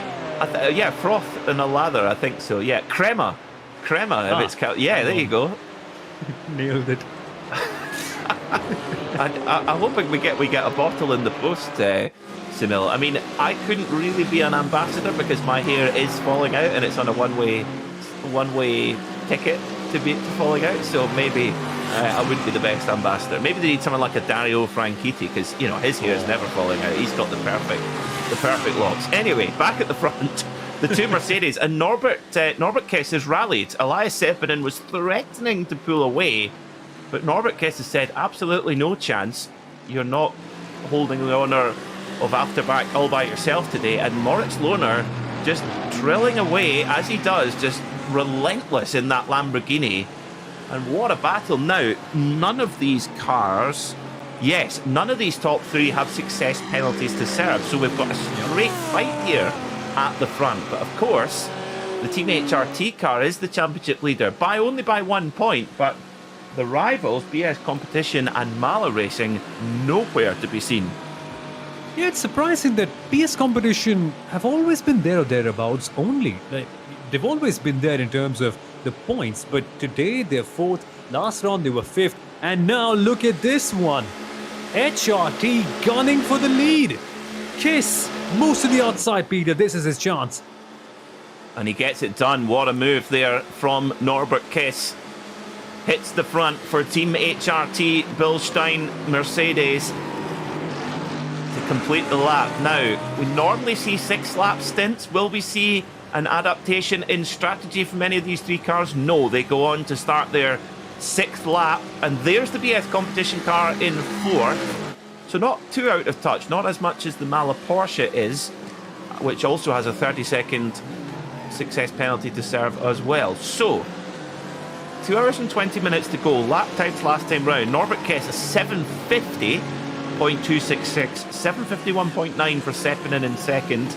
Moritz Lohner, 750.8, 751.3 for BS Competition, Niels Koch. So the pace at the front is rapid. But a little bit further down, Carl Janssen in 5th in the Porsche. Timo Sunonen up to 6th position for Team Windward. And of course, he will hand that car over to Jack Sedgwick, who we know his credentials. And Team Windward, they do have a 10-second success penalty to overcome, but Jack's come over worse than that before. Yeah, it's not bad. I think it's pretty handy, right? All things considered, you can quite work around with it. And so, I have to say, this particular first stint has been superb from Timo. I didn't quite expect him to put in quite a consistent shift, but here we are today. And you mentioned Jack Sedgwick Jr. He's been around for so long. He's competed in the iRacing GT World Championship and the Porsche Jaguar Esports Super Cup as well.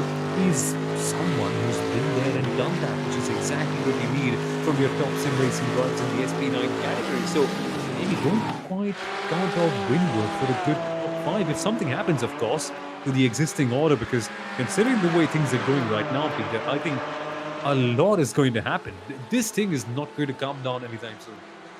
Definitely not. Well, this battle for GT4 honours SP10 class is coming down to the wire. This has really been the story of the championship season. The 395 Team RSO car, which won last time out, Maxim Ramstein in the course and racing machine. We have seen virtually the entire season, not just each race, the entire season, these two cars running nose to tail. Such consistent, balanced driving lineups. All of the drivers super quick. And with these little Porsche 718 Cayman MR Club Sports, I'm sure I've got the names in the wrong order, but you get the idea. Wonderful little machine. You see lots of these cars racing on the Nordschleife, and of course the MR stands for Manthey Racing, the company now partly owned by Porsche, run by the Ryder brothers, but of course founded by the great Olaf Manthey, who has 30 wins in NLS competition, more than any other driver. And I remember speaking to Timo Bernhard, who said when he raced in Olaf's last ever race on the Nordschleife as a driver, and they're standing on the podium together, and he says, Timo, I'm going to stop now. And he says, really? But you're still winning? He says, yep, no, I'm done. That's enough for me. And he did. And he stepped back. And of course, as a team owner, the most successful team owner in the Nürburgring 24-hour. But amazingly, Sunil, Olaf Manthey, all those NLS wins, he never won the 24-hour race as a driver. Plenty of times as a team owner, but never as a driver. And it's crazy how it eluded him all this while. And I just love the story you just mentioned about him just being very crisp. Yeah, I'm done. Yeah, love him. Gotta love him. Absolutely. Well, this is the 3-hour Schütz Messtechnik 3-hour race here in the Digital Nürburgring Endurance Series. We'll be back in just a moment.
Welcome back to the Schütz Messtechnik 3-hour race of the Digital Nürburgring Endurance Series, presented by Goodyear Tyre. It's Peter Mackay here alongside Sunil Arora for this LEGO Technic live stream.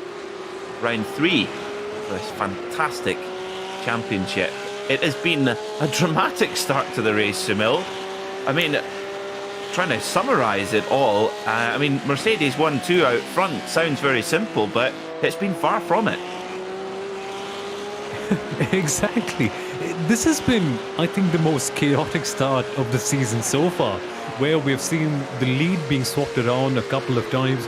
We've seen lap traffic interfere with the lead a couple of times. We've seen trains of 6 odd cars literally just battle it out for the lead of the top category so many times. And cars going side by side at Tiergarten, and cars actually crashing out at the Dottinger. What have we not seen today, Peter? Well, we've seen it all. Well, I think we're about to see our leaders come into pit lane. In fact, exactly as we say that, We've come back at the perfect moment. Our leaders are in the pit lane. Norbert Kiss brings in the Team HRT Mercedes, Elias Sepinen in the Team Landgraf Mercedes, and here comes the Heusinkveld car, the Windward Mercedes as well, and Sami-Matti Drogen in the Volkenhorst BMW. So all of the leading cars in SP9 are into pit lane. So who's going to win the race on pit road? So the Windward Mercedes there, why are they stopping there? That is the success penalty box. So Windward to serve a 10-second penalty by virtue of finishing third in the last race. So they carry on after that.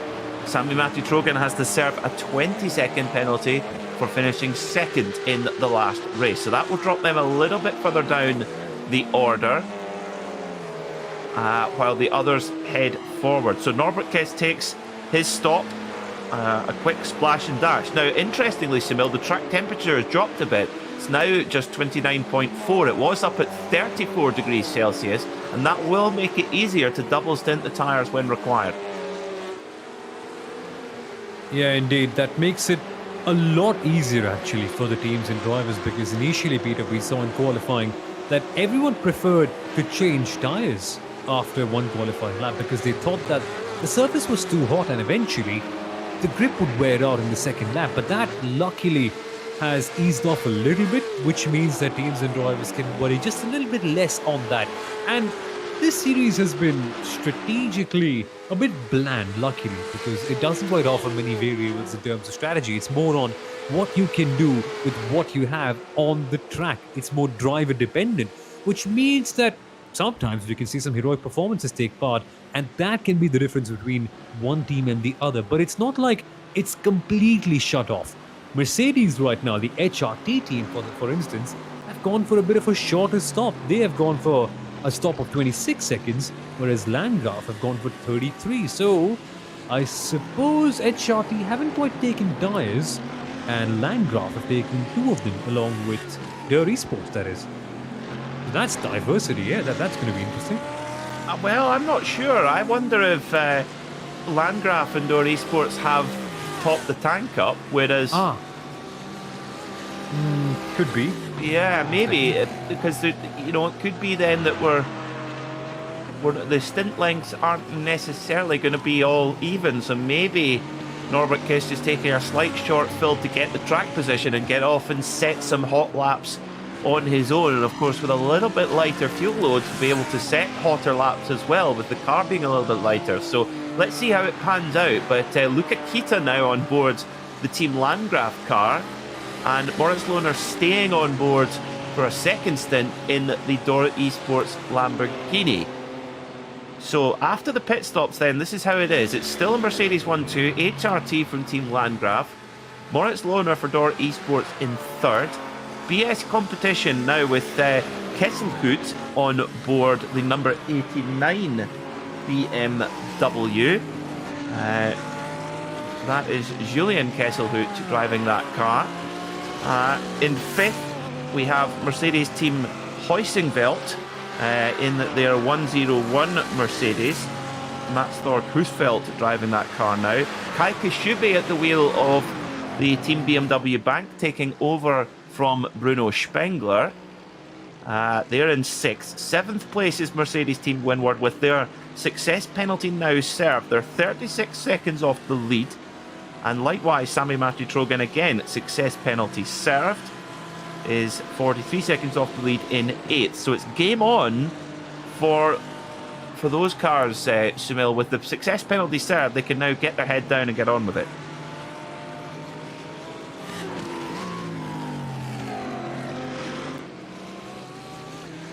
So, confirmation then in TCR, by some form of miracle, the Team Heusinkveld car, the number 404 Marcel T, despite that dramatic crash with the Team BMW Bank car, somehow carrying on without too much fuss, leading by 3 seconds from Marshmallow Racing. However, Corsim Racing nowhere near as fortunate. After a long stop for them, they are back right down the order in class. In fact, they are sitting 8th in class at the moment, so a long fight back required for Corsim Racing. Oh, just take a moment to enjoy the wonderful V8 rumble of that afterback muscle in the front of this Mercedes AMG. 6.2 litres of pure beef. And that's what you need to drag up this section here, up the Kesselchen. It's a long drag up the little valley towards Moot Curve, Bravery Corner. And it is given that name for very good reason. It's almost flat in top gear. And here comes Lohner. Now, is he going to... He's going for a bit of bump drafting here. This is very, very close indeed. Is Moritz Lohner going to have a look? No, there's no room really. Absolutely flat out as they head towards Klostertal. And the Team Landgraf car, Luca Kita, trying to hold off a rabid Moritz Lohner as they head up towards the Caracciola carousel. And Kita hangs on, but for how long? That's going to be the big question, and this second half of the circuit is going to be a biggie. And look at this one, Landgraf opting for a different strategy across the carousel. But was it deliberate though? Move up in a second. That's very odd. I don't know if there's maybe a mistake or something like that, but maybe a mistake there from Luca Kita, and Moritz Lohner carries on then and immediately puts a bit of gap between himself and the Mercedes. Now, will that come back on the Dottinger Hole? We did see the Mercedes have got fantastic top-end pace on the Dottinger Hole. We saw even the BMW of Sami-Matti Trojan not really able to pull much of an advantage in the draft of one of the Mercedes. So we shall see. The only thing is, though, for Moritz Lohner, now having a bit of clean air, you'll be able to use the superior cornering speed of this Lamborghini. And the one thing is, when you're following the big chunky Mercedes, the dirty air is often a problem. Remember Kevin Estre telling me that, saying if you're following the Mercedes, he says the dirty air is a disaster. And I use the word disaster, I quote. He says it's so difficult. But no such problem now for Moritz Lohner. Can he pull enough of a gap to protect himself on the Dottinger Hole? No further action for the incident between the Team BMW bank car and the Team Heusingfeld TCR Simil. So that was seen as a 50-50. Interesting, yeah. Okay. And the implications have been far from 50-50, right, at the end of it. Because Heusingfeld can carry on. Again, it helps that the TCR is built like a tank. But all of a sudden, this makes it so much harder for Walkenhorst, not just to have a good result in this race, but in the entire championship, because rounds are limited here. Eventually, every bad result hits you double as hard because there's only so few races. Yeah, it certainly does. Well, we're riding on board there on the top left of your screen with Moritz Lohner, who looks incredibly relaxed there at the wheel of that Dor Esports Lamborghini. But you can tell he'll be looking in his mirrors now with his mirrors filled of Luca Kita's Team Landgraf man-filter Mercedes. That's a very familiar sight for those who race on the Nürburgring. This iconic livery. You can see Moritz Lohner just placing his Lamborghini exactly where he needs to. Now, he's got to try and survive the run down towards turn one. This is where it's another very fast part of the circuit, down towards the dead stop into the very tight right-hand hairpin as well. Can Moritz Lohner hang on to this position and immediately goes defensive at the last moment? Oh, we got bogies. We got bogies, the GT4 traffic there, and Lohner, oh, is he able to use them to his advantage to hold on to the position? And there we go, drive-through penalty. Well, this is going on. 34 Walkenhorst BMW, their day goes from bad to worse. Oh, little bit of contact there between Kita and Lohner, and the STS BMW trying to stay out the way, but they get through just about, and that's key, Simil, because now on the twisty parts, Lohner can try and pull away. Indeed, he can, and that is to the advantage of the Lamborghini. If there's one place where you have to make a move if you're a Mercedes, well, it's turn number one, because otherwise in these next couple of corners, you are going to be struggling. Well, not struggling, but of course you have a bit of a disadvantage in relation to the other car. And it's interesting. I wonder if Kita made that mistake at the carousel purposely, so that, of course, we can have a bit of an advantage at the Nottingham Hill. But if that was the case, it's backfired. It's not quite worked out. Well, Moritz Lohner is a two-time ADAC esports champion, and also we've got a couple of podiums in the DTM trophy this year as well in the real world in the GT4 machinery, but showing his credentials there on the sim, looking very relaxed in a very high pressure situation. No, exactly, and driving like that as well at the end of the day, which is the most outrageous part for me because, oh, hang on a moment. I see that the low grip racing TCR car has been absolutely smashed up.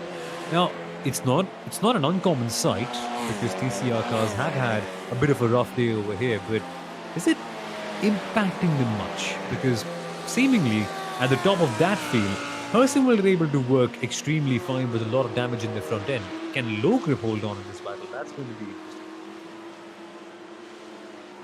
Certainly is, and we should see the TCRs coming in for pit stops maybe next lap around. They're just about to complete their 6th lap. Indeed they are, so maybe at the end of this lap, about to begin now, they will go for their pit stops, and that might be when we might see who's got the majority of damage and who will need to repair. Now, we've got pit stops going on in the Porsche 992 Cup class. Coanda Simsport in from the lead. David Williams brings in that car.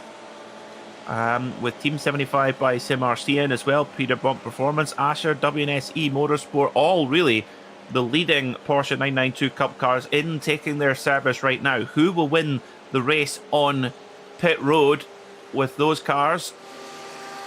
And who will do a driver change as well? We've seen David Williams lead very confidently in the Coanda Simsport Porsche to start with. When will he hand over to Zach Campbell? Not yet. He carries on after his pit stop. But Asher Racing, you mentioned them earlier, Semil, they've taken a short stop and they've leapt into the lead in their number 200 car. Interesting. And so Asher trying something different over here. And that is interesting to say the least, because Asher, they have a pressure to deliver a good race eventually, remember, because they are the championship leaders, but they have a bit of a gap to the cars behind them. To be precise with you, that gap is around 10 points to Coanda, so it's not like they desperately need to have a good race, but I like the fact that they're throwing it all in here. They want to try and get a big result from this one, and now it puts the Coanda 208 Cup team in a situation that the Coanda SP9 team were in the last race. Do you let them go, or do you just deliberately try to hunt them down? Is the track position going to recycle back in their favor? That's the question. And remember, the SP9 Coanda team was a bit impatient the last time out, and that's how they lost their entire race there. Well, interestingly, Marcus Jirak for Asher Racing, 14 seconds less in the pit box, about not far away from half the time in the pit box. Now that's definitely less fuel and possibly a difference in tyres as well. So that will definitely come back to Coanda Simsport, I would think, with their battle. But back near the front, Moritz Lohner has not been able to shake off Luca Kita at all, albeit just up the drag strip up the Kesselchin where horsepower is everything. Kita has been able to pull in Moritz Lohner, but we're now coming into the climb up towards Hua Act, the highest point on the circuit, and then the drop down through Wipperman towards Espach, and that is Lamborghini country, Semil, because that's where we've got high-speed corners and big changes of direction. Indeed, yeah, and that's where the Lamborghini tries, and that's where the Lamborghini actually looks very frantic. It's a proper sight to watch it dance around this section, and you can look at the difference, right? The Mercedes, well, it is getting a bit nervous, but you can see that Luca Kita has to drive it out like that, and the Lamborghini feels more confident in this case. And for Luca right now, it's all about just staying close enough, maybe around, say, 3 or 4 tenths at the max, so that when the Dottinger Her comes around, you can use your already existing power advantage. But look at how nervous the Landgraf team is getting. That car is twitching, Pete. It does not look like the most comfortable one out there. Well, I think Luca Kita is really having to push hard to keep a hold of Moritz Lohner through these swooping sections now, through the Stefan, well, just before the Stefan Beloff S, Landsgarten, and then into the Stefan Beloff S. And yeah, Luca Kita just trying to hang on to the Lamborghini. And as you mentioned, Sunil, once they get out of Galgenkopf onto the Dottinger Ho, then that's when the big Alterbach muscle in the front of this Mercedes AMG will come into play as they come through Schwalbenschwanz up towards the Kleine Carousel. Really tricky corner, very easy to get it out and loose there, but no such problem for Luca Kita. Up they come towards Galgenkopf. Now this is a critical corner, because if you can get the exit right out of here, you get the run onto the 3-kilometer drag strip of the Dottinger Ho. So here we go then, up into top gear. Here we've got the run, a big run now for Luca Kita, and Moritz Lohner he doesn't make any defence, and allows Luca Kita to get the run now, and we'll get back into the draft of Kita and maybe try and make that move down into turn 1. Yeah, that's very smart. Very, very smart indeed. Oh, but not enough of a run for Kita. Moritz Lohner has got the top end speed. That's a big surprise there as well. And Kita has to back out of it there at the last moment going into the Tiergarten. What a defence from Moritz Lohner. Super stuff. Exactly, and very smartly plotted out. He let the Mercedes go past, knowing that he just needed that little bit of draft towards the end to get it done. But it's a realistic opportunity right now for Landgraf, and they can't quite get past. That is outstanding defending by Moritz Lohner. He just knew, Peter. He knew where it would be smarter to let the Mercedes go past. And there's this rather interesting school of thought, right, that says that if you have to stay ahead, you have to stay ahead all the time. Moritz Lohner has consistently proven that no, you don't quite need to. I think it was one of his teammates, wasn't it, that actually fell back in the last race before Galgenkopf to pass someone at Tiergarten. So you don't always need to stay ahead to keep the position in the long run. Well, this is fascinating. At the front of the field, of course, this is the battle we're watching for second position in SP9 is a SP10 Corsim Racing Porsche. Having to just look in the mirror a little bit there. Pascal Stix driving that car is about 9 seconds or so back, 8 or 9 seconds back from Team RSO. So RSO now taking the advantage really in SP10. So a big change in SP10 Corsim Racing dropping off the scent, and they did not take a longer pit stop either. So that's happened on lap time, so maybe a mistake there somewhere for Corsim Racing. But at the front in SP9 for the GT3 cars, this is the battle for second position, a very, very hot battle indeed. But the lap times for these drivers last time round, they're in the 7:53s. Our leader, Sunil, Norbert Kess, who of course took a shorter pit stop, possibly less fuel, we don't know, but shorter pit stop, whatever happens about that, he's 2 seconds a lap faster. 7:51 for Norbert Kiss last time by. I think it has to be the lighter car, Peter, that you mentioned early on. Kiss is just able to dial in the lap times, and I think it could partially also be down to the fact that he has to, because he's taken a bit of a shorter pit stop. So eventually you will see this group catch up, because they will have a bit more expendable fuel towards the end. So Kiss may be trying to put the faster lap times now. Durr and Langdorf may be trying to put the faster lap times later, perhaps banking on the fact that the track might get cooler. And Landgraf with a cool head passing Durr. At Schwedenkreuz. I don't think I can do that. That is crazy. That's gutsy. That is absolutely flat out in sixth gear going into Schwedenkreuz. But to be very fair, Moritz Lohner used his head there. He did not. He gave the room, and in fact actually had a bit of a moment on the exit there of Schwedenkreuz. Nearly lost it onto the grass, but did manage to hold on to it. But that was smart, you know. Luca Kita did have the run, and of course these drivers are using their head, and that is keeping them in this race as well. They're having a super battle, but they're giving each other the room, which is critical here at the Nürburgring Nordschleife. But while they battle away, the gap continues to increase. It's now over 13 seconds between Norbert Kiss and Luka Kita. That's a significant margin at the front, and it's only going to grow, Sunil, as they keep battling. Yep, indeed. And this just means that Norbert Kiss has the golden opportunity to pull away and make that gap up.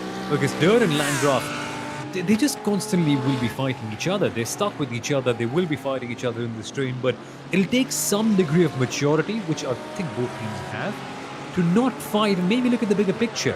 They've done this long enough, and they've been a part of the DLNS long enough. So I think you will see in the next couple of laps Landgraf and Durr Esports calming down a little bit and focusing more on the lap times, trying to maybe just get faster, end off, and then seeing how they can work with Norbert Kiss directly, because right now it's not working in their favour at all.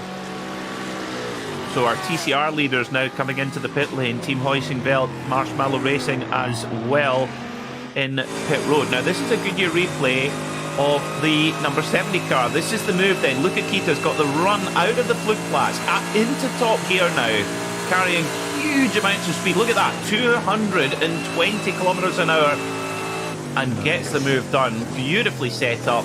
Good respect there from Moritz Lohner. Very, very top level motorsport there as well. That is so fast through there as well.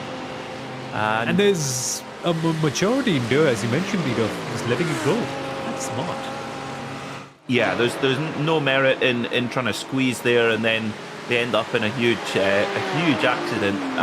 No, that was smart there from Moritz Lohner. This is a long race. We've still got an hour and 50 minutes to go. We're about an hour and 10 into the race as our SP10 leader, Team RSO, allows the 89 BS competition BMW by. And that gap about 9 seconds now between Niels Carstensen and Pascal Stix, who's taken over from Maxim Ramstein. Now, Team HRT, this is going very well right now. They're 13 seconds to the good after a mega opening stint from Norbert Kiss, who of course put the car on pole. But the big thing is, Sunil, of course, in any endurance race, is how strong is your whole driver lineup. But Team HRT, they have a really, well, they're spoilt for choice, really. They've got waiting in the wings Florian Denzler and Danny Giosa, two absolute rockets here on the Nordschleife. And at the next stop, one of those drivers will be getting in.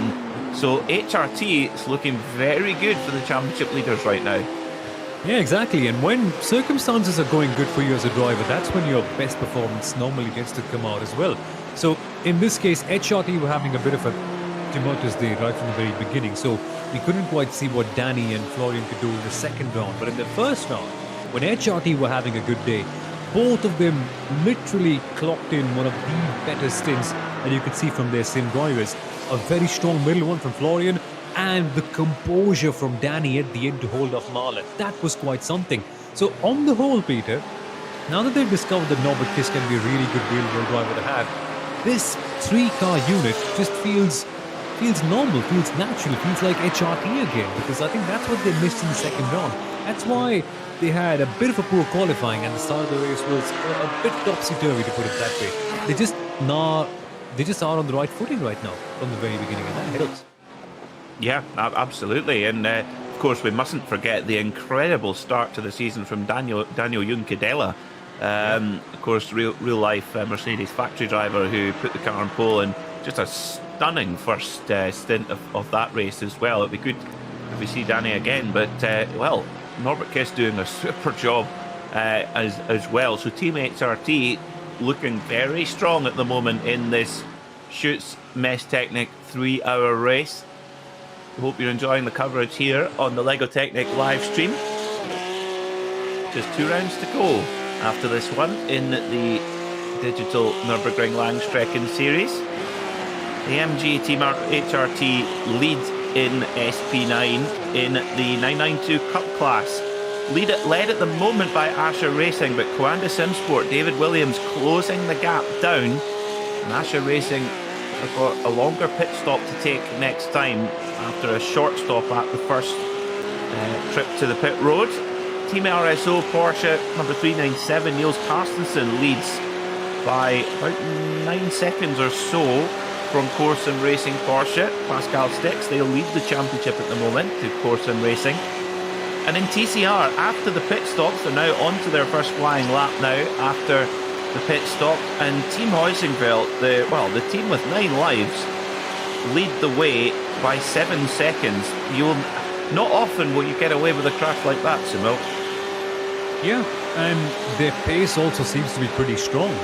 I just don't know how they're doing this. It helps that the TCR is super strong, next 30. But also from Huizenveld, right? Normally, when, say, drivers like you or me would eventually have a crash, we would just lose our mood a little bit. We're like, oh, come on, man, I'm losing time. This is going to be a bit of a disaster. And even when you're coming back, your mental focus is not quite in the same zone. But for Huizenveld, straight away after a crash, same performance, same zone, it's like nothing has changed. Yeah, that's what makes them the pros that they are. Well, we're getting a great onboard here from Marcus Deck in the Peter Bonk Performance Porsche 992 Cup car, a machine that we will see in large numbers, I think, on the Nordschleife in the 2022 season. Also, as well, you can imagine when Manthey Racing get their hands on this machine and optimise it for the Nordschleife and optimise it for endurance racing. I think there could be this car is so fast that we could see some very heroic overall performances, I think, for this car when the season gets going.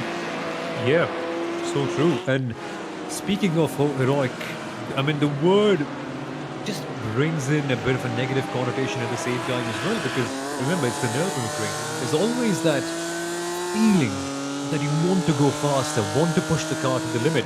And with a car like this one, right, with the new Cup car, you will obviously feel like just trying that much harder.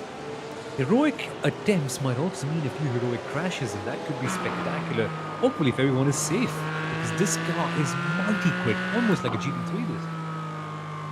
Now, interesting one, Smil. We did see confirmation from race control that the number 34 Vulcan Horse BMW of Sami Matti-Trogen was given a drive-through penalty. However, he's only been in the pits once and for a regular pit stop, so he's still to serve that. How long? It can't be very long before the stewards are saying, Sammy, you've got to come in and take this stop. Or this drive-through, I should say. Now, you have got me in a bit of a zone. That's the one thing I don't remember. But I shall get back and try to find out the exact term. You can serve your penalty under. I think it was 19 minutes or something. Okay, so there is still time to serve it. It is a drive-through penalty, though, which will need to be served independently of any other pit stop. So, and the trip through the lane looking like about 30 seconds or so. So it is a pretty significant penalty, and would drop that car out of the top 10 as things look at the moment. So, an hour and 45 minutes to go. The SB9 car is just about to complete the 4th lap of their stint. And they will have 2 to go before the next trip to pit road. However, we might see that Norbert Kiss may come in after 5 laps rather than 6, given with his short fuel fill, and hand over to Florian Denzler or to Danny Giosa. So, I've found that regulation, luckily, very quickly, and a drive-through penalty must be completed by the end of the 3rd lap of the race. Did you get it from that, essentially? So that I think has gone past the walking horse, hasn't it? I think it's close anyway.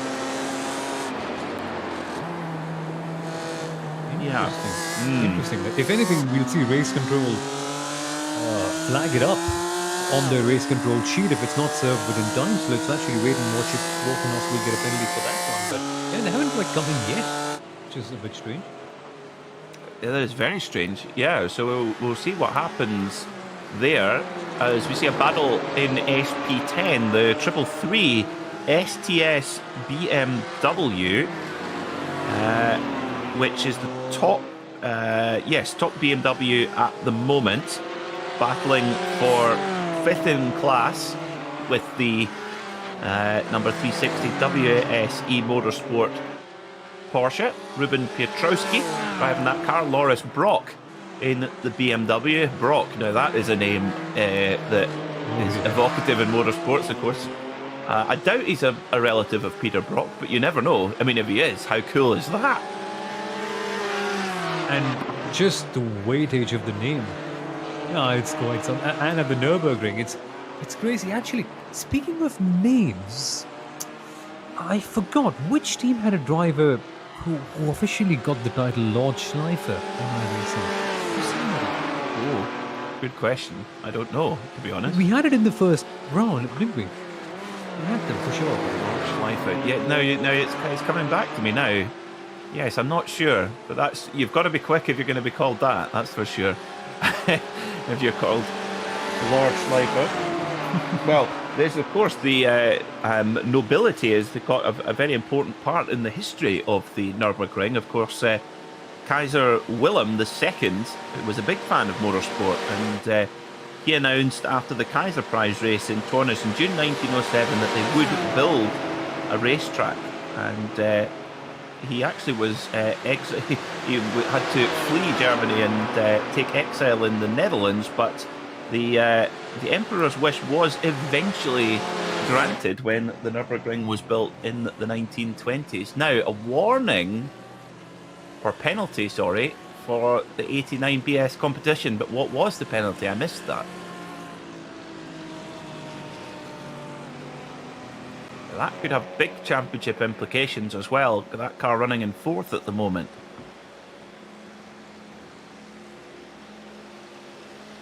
Okay, Semil Aurora shuffles the papers to find out on that one. Yeah, no, it's a bit silly, right? It's silly that it's been, I think, 2 years of us stuck inside, locked down, and just really forced to work out with electronic technology, and you still sometimes forget to turn your mic on.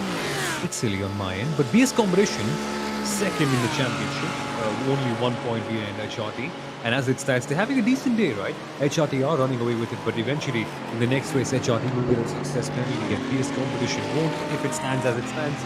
So, this has big implications, but I don't see anything written down as to why yet. I see for BMW Bank and Team Hörsinwell. Well, I think that's for a collision between BMW Bank and Hörsinwell, but nothing for BS. Interesting. Okay. So, while the lap time's interesting again, the battle rages on between Luca Kita in the Team Landgraf Manfilter Mercedes and Moritz Lohner in the Lamborghini, Simil. I'm sorry, Peter, I've got a bit of news on that. So it's just come in that RSO, the Racing Fuel Simulators 398, the very potent SP10 car, the Porsche, they were in a collision with an 89 BS competition, and it's being investigated for causing a collision. That's why. Okay, good work. Now that is the third place RSO car. It's not the leading car. That's the 397 that leads by about 7 seconds from Core Sim Racing. So SP10, big drama there then. And well, for BS Competition, if they get a penalty for that, that could that flips things round a lot. They're the leading BMW by a reasonable margin at the moment. They're in fourth. The next BMW is seventh, Kai Kashubi.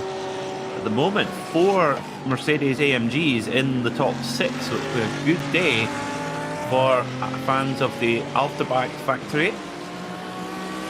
And Moritz Lohner still stalking Luca Kita here in the Door Esports Lamborghini. Beautiful blue, black and white machine. Now, lap times, Norbert Kiss continues to stretch the gap. A 750.8 for the Hungarian last time by. A 752.3 for Kita, 751.8 for Lohner. So that gap continues to grow. It's 14.3 seconds now.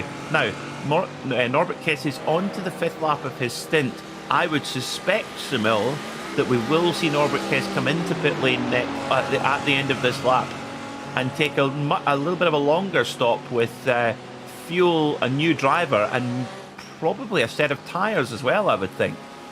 Yeah, exactly. And the interesting part is going to be how much longer. I think he's done a very good job in this particular stint to open up the gap. But, oh, there's a slide. I'm sorry. I have just been put out by that tremendous slide. by the Landgraf team. They nearly lost to that Schweden twice. So there's that. But back to the point. Back to Team HRT. You can see I'm already struggling to maintain concentration on that because that was just tremendous. But HRT, right? They've got 14 seconds. Eventually, you will see Landgraf and Durr also potentially going for a longer stop because everyone does usually in their second stint. Traffic's causing a problem, Peter. Oh my God. Oh, big traffic there at Adner first, but they both get through clean, but that will definitely lose lap time for both cars, for Kita and for Lohner. Now, Sami Matti-Trogan has served his drive-through penalty. 22 seconds through the lane, no stop, and he then drops to 9th position now, about now 15 seconds from the MRS Esports Porsche in 8th, so a pretty hefty penalty in terms of position for Valkenhorst BMW, where it is really unravelled. They've been up there at the front, they started on the front row of the grid, but just not quite been the day for Sami Matti-Trogan and the Valkenhorst crew. But this is your battle for second position.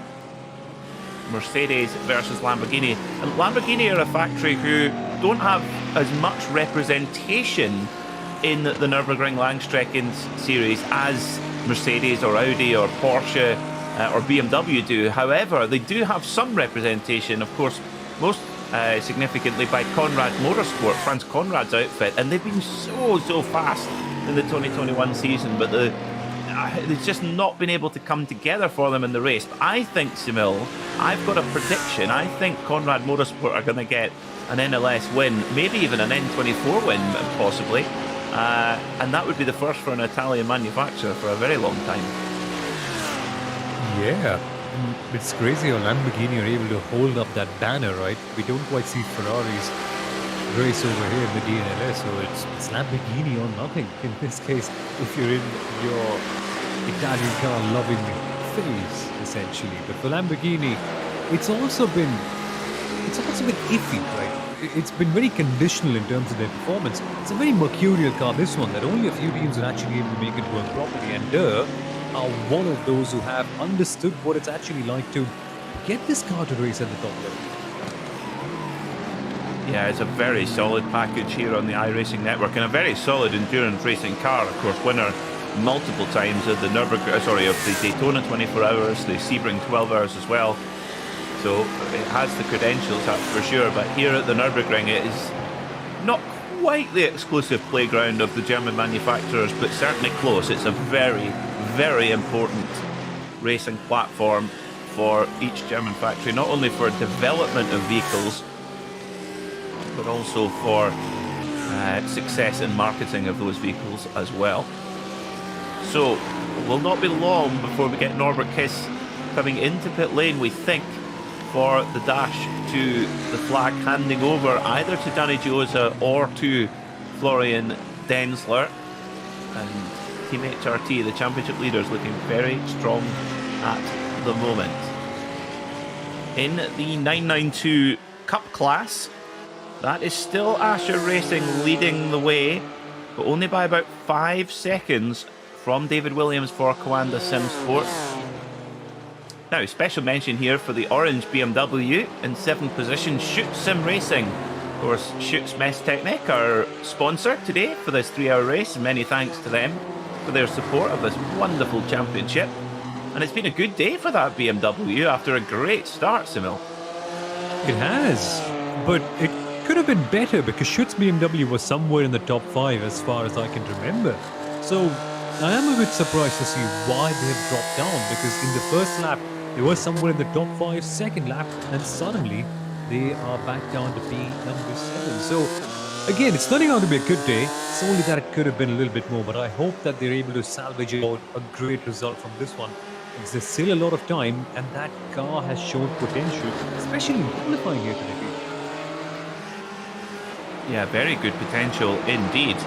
And at the moment, they're second of the BMWs in the SP10 class. The leading BMWs are in Vision STS. They are in 5th in class at the moment, behind 4 Porsches. Now, in SP10, the BMW Now with just, they've got a little bit more of a power brake, another 0.15% of power added, another 2 kilograms of weight taken away, but the balance is still not there. It still seems that the Porsche has the edge in the SP10 class. They're very different vehicles. Of course, the M4 with a straight six turbocharged engine in the front of the car, whereas the Porsche mid-engines with a 3.8 litre naturally aspirated engine. So they are very, very different. Now, Mercedes side by side here. Whoa!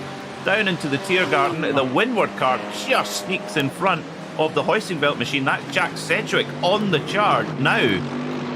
With success penalties served, Windward now into 5th position as Florian Denzer gets on board the Team HRT Mercedes. So, our estimations were correct, Shamil. It was a short fill for HRT. Yeah, you called it to perfection, Peter. Absolutely spot on. And now let's wait and watch if Windward can move like the wind. Now, this is going to be fun because it's the final lap of their stints. They only have one more till they come back in. How much of a gap have HRT got right at the very top? Because remember, 14 seconds when they came into the pit lane, these guys will also have to take a bit of a longer stop because of a change in tyres. But is 14 seconds enough of a margin? And especially, that gap might come down if the opening lap from HRT isn't quite good enough with Florian Denzler. So let's wait and watch what Denzler has to deliver in this first lap now. I'm sure he will. Well, he's back out onto the circuit now after taking service and tyres as well. A minute in the pit box, so that is a full service, tyres, driver change, and fuel. So it's game on for that outfit, and it'll be interesting to see how it balances out with Team Landgraf and Dor Esports as well, who now take up first and second position as we've got a drag race up the Kesselchen now, side by side into Mootcurve. Who has got the goalies here? Oh, it's Otterbach in the Deutsche Payment car as Dirk Cooper's Roybert decides, I think I'll just live to fight another day. Wow, that's just these 50-50 moments that you get racing on the Nürburgring Nordschleife. And ooh, that was close. That was very close. Now, just in the back of shot there, and a note to mention them, the number 91 Mala Porsche. It's been a really tricky day at the office for them.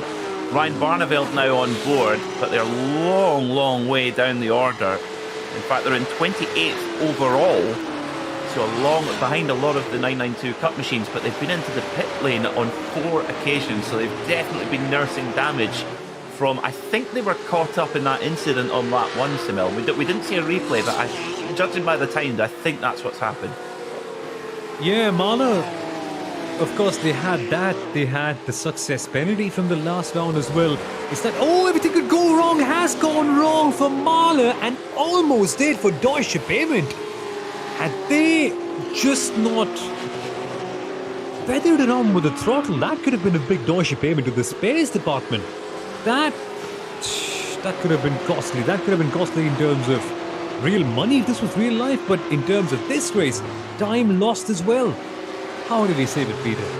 That just is some class driving. And that's fast through there. That's Whipperman down to S-back really quick.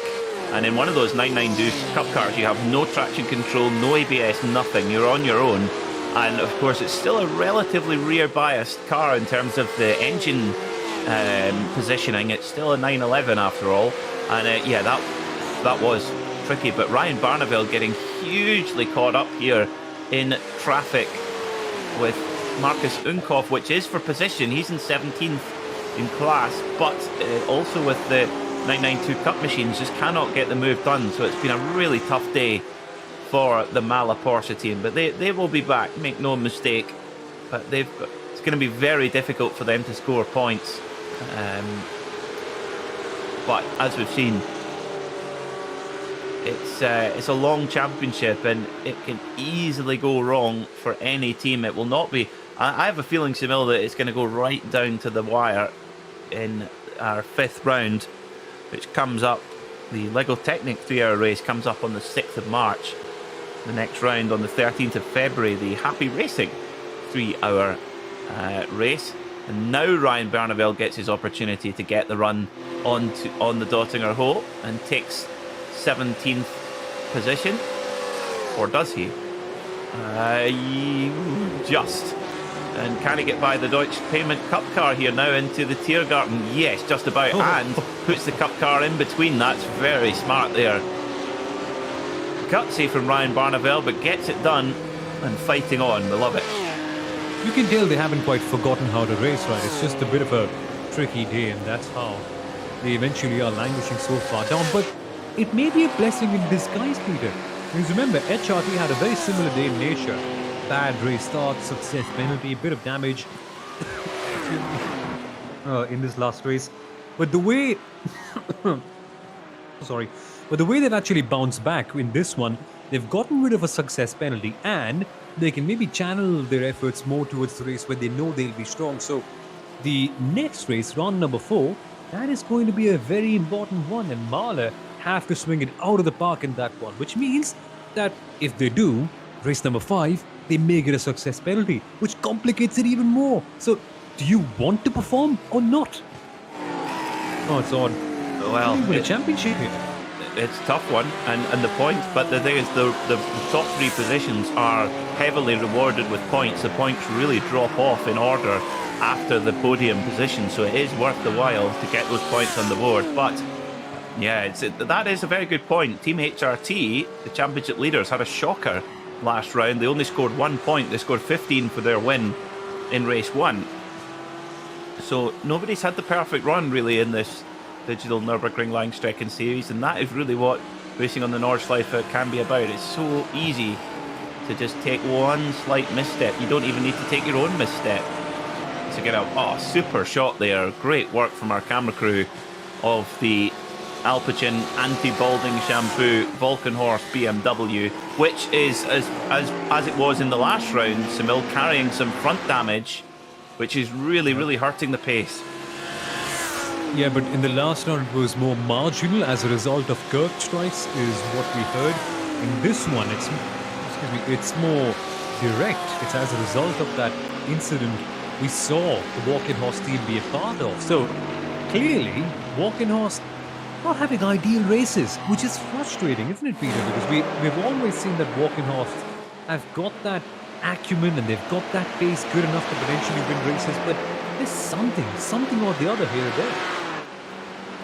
You're right, yeah, absolutely spot on. I mean, remember back in the first round, I mean, Will Trigurtha was clipped by the windward Mercedes, and that put them right down the order in the opening round. So yeah, it has been a difficult championship. Definitely had the front running pace, but it's trying to put it together, which is the tricky part. Now, an update for fans of the Corsim Racing TCR car, which did it had a big old shunt with the Volkenhorst BMW, still languishing in 8th position in class. Kieran Harrison at the wheel, running very quick lap times though, 8:49 last time by, which is 4 seconds quicker than Team Heusingveld at the front of the field. So Kieran Harrison he's really fighting hard, but has 55 seconds to get up past Harlow-Wick like Eastport. So it's a tough fight for Corsim Racing, but in that championship battle with Team Heusingveld, they've just got to try and get as far up the order as they can, but with pace like that, they'll be able to close the gap down. Yeah, they've got to, and they've got no other choice. They just have to fight as hard as they potentially can, because in this battle there's 2 main protagonists.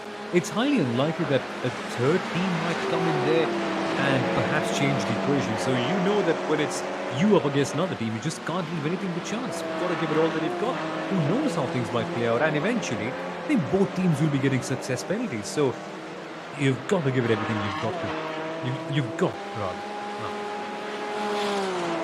Well, at the moment, Corsim Racing lead the championship by 3 points from Team Heusingveld, with Marshmallow Racing in 3rd. They're on 17 points, so they are in it as well. And at the moment, Marshmallow Racing are in 2nd place.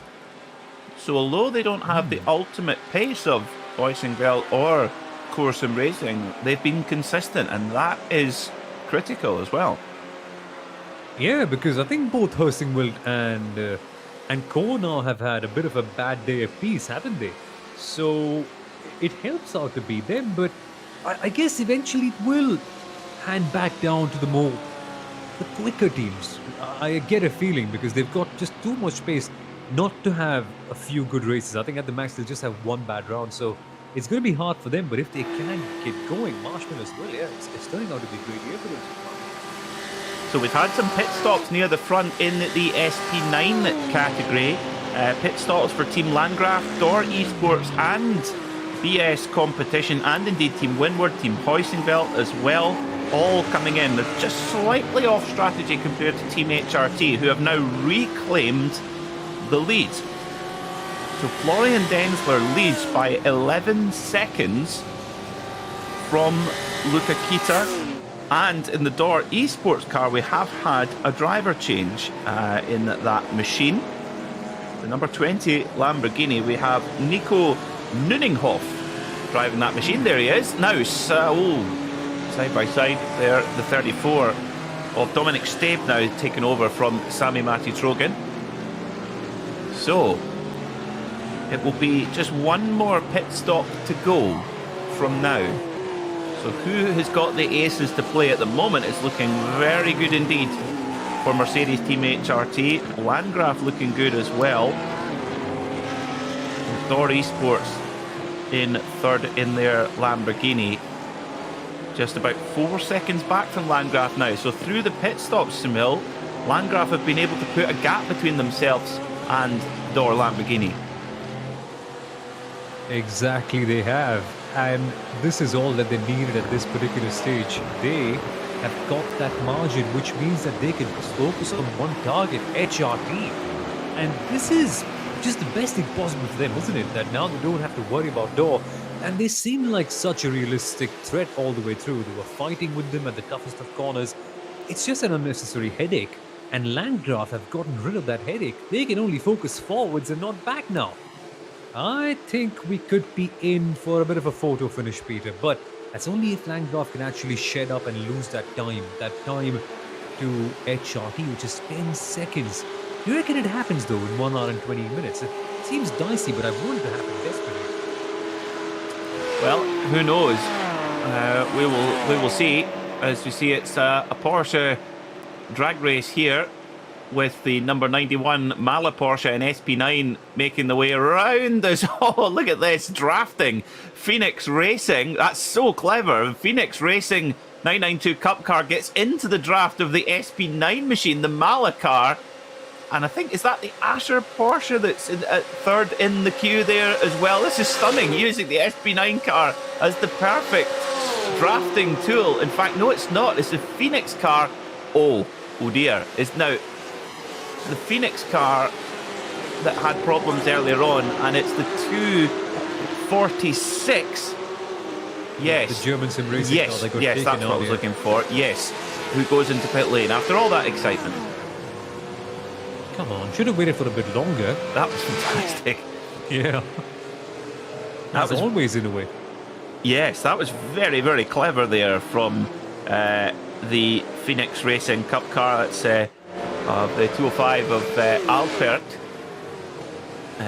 using the draft of the Mala Porsche, as it's busy coming out of pit lane now. Phoenix, number 5 Phoenix Lamborghini, pit stop complete. Also, you can see just at the back of the shot there, well, I mean, what can you say? The LEGO Technic Lamborghini, a disastrous day at the office. Dane Warren now on board that car. They're in 21st place. Qualifying was a disaster, and the race has not been a great deal better. And with 2 top-level drivers, you've got to think they'll be reeling after this, Seville.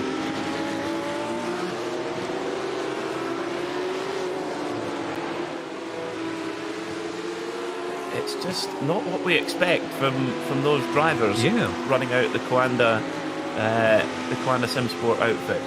Yeah, exactly. And it's a case of what could have been, right, in this particular case.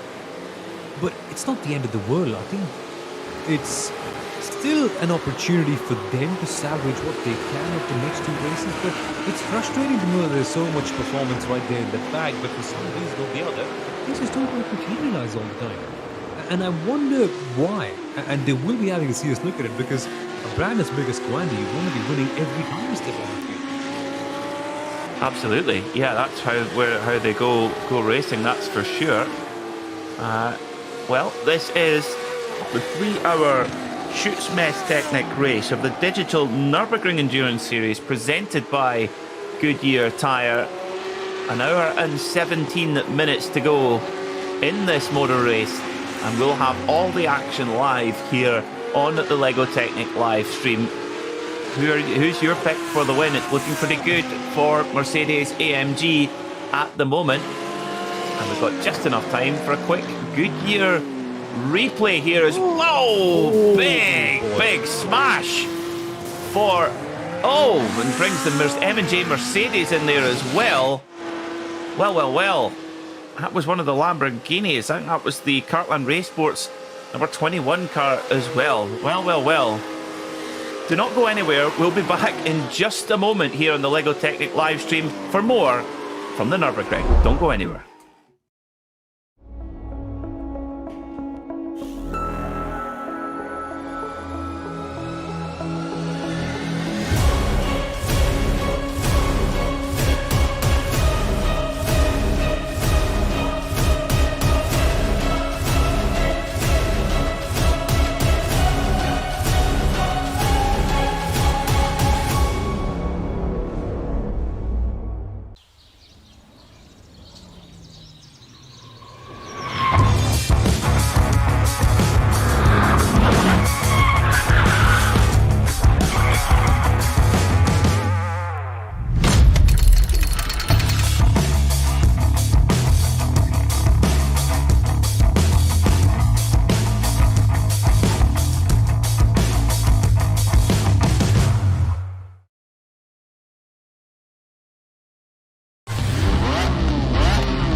Welcome back to the Schütz Messtechnik 3-hour race of the Digital Nürburgring Endurance Series, presented by Goodyear Tyre. It's Peter Mackay here alongside Sumil Arora for the LEGO Technic live stream, where we have just 73 minutes to go of this stunning motor race on the world's greatest race circuit, the Nürburgring Nordschleife.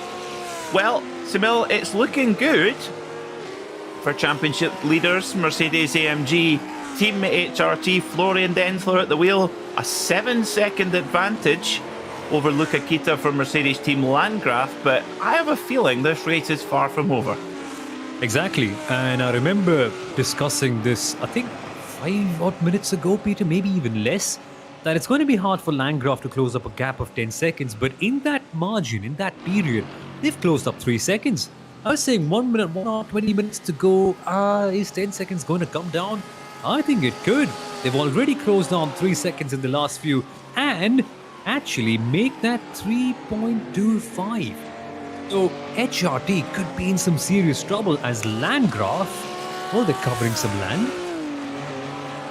They are. Well, we're getting a word that, unfortunately, the RN Vision STS BMW, which was the top-ranked BMW, it's on a toll back to the pit lane. So that, obviously, a terminal incident taking out that BMW M4 GT4. What a pity.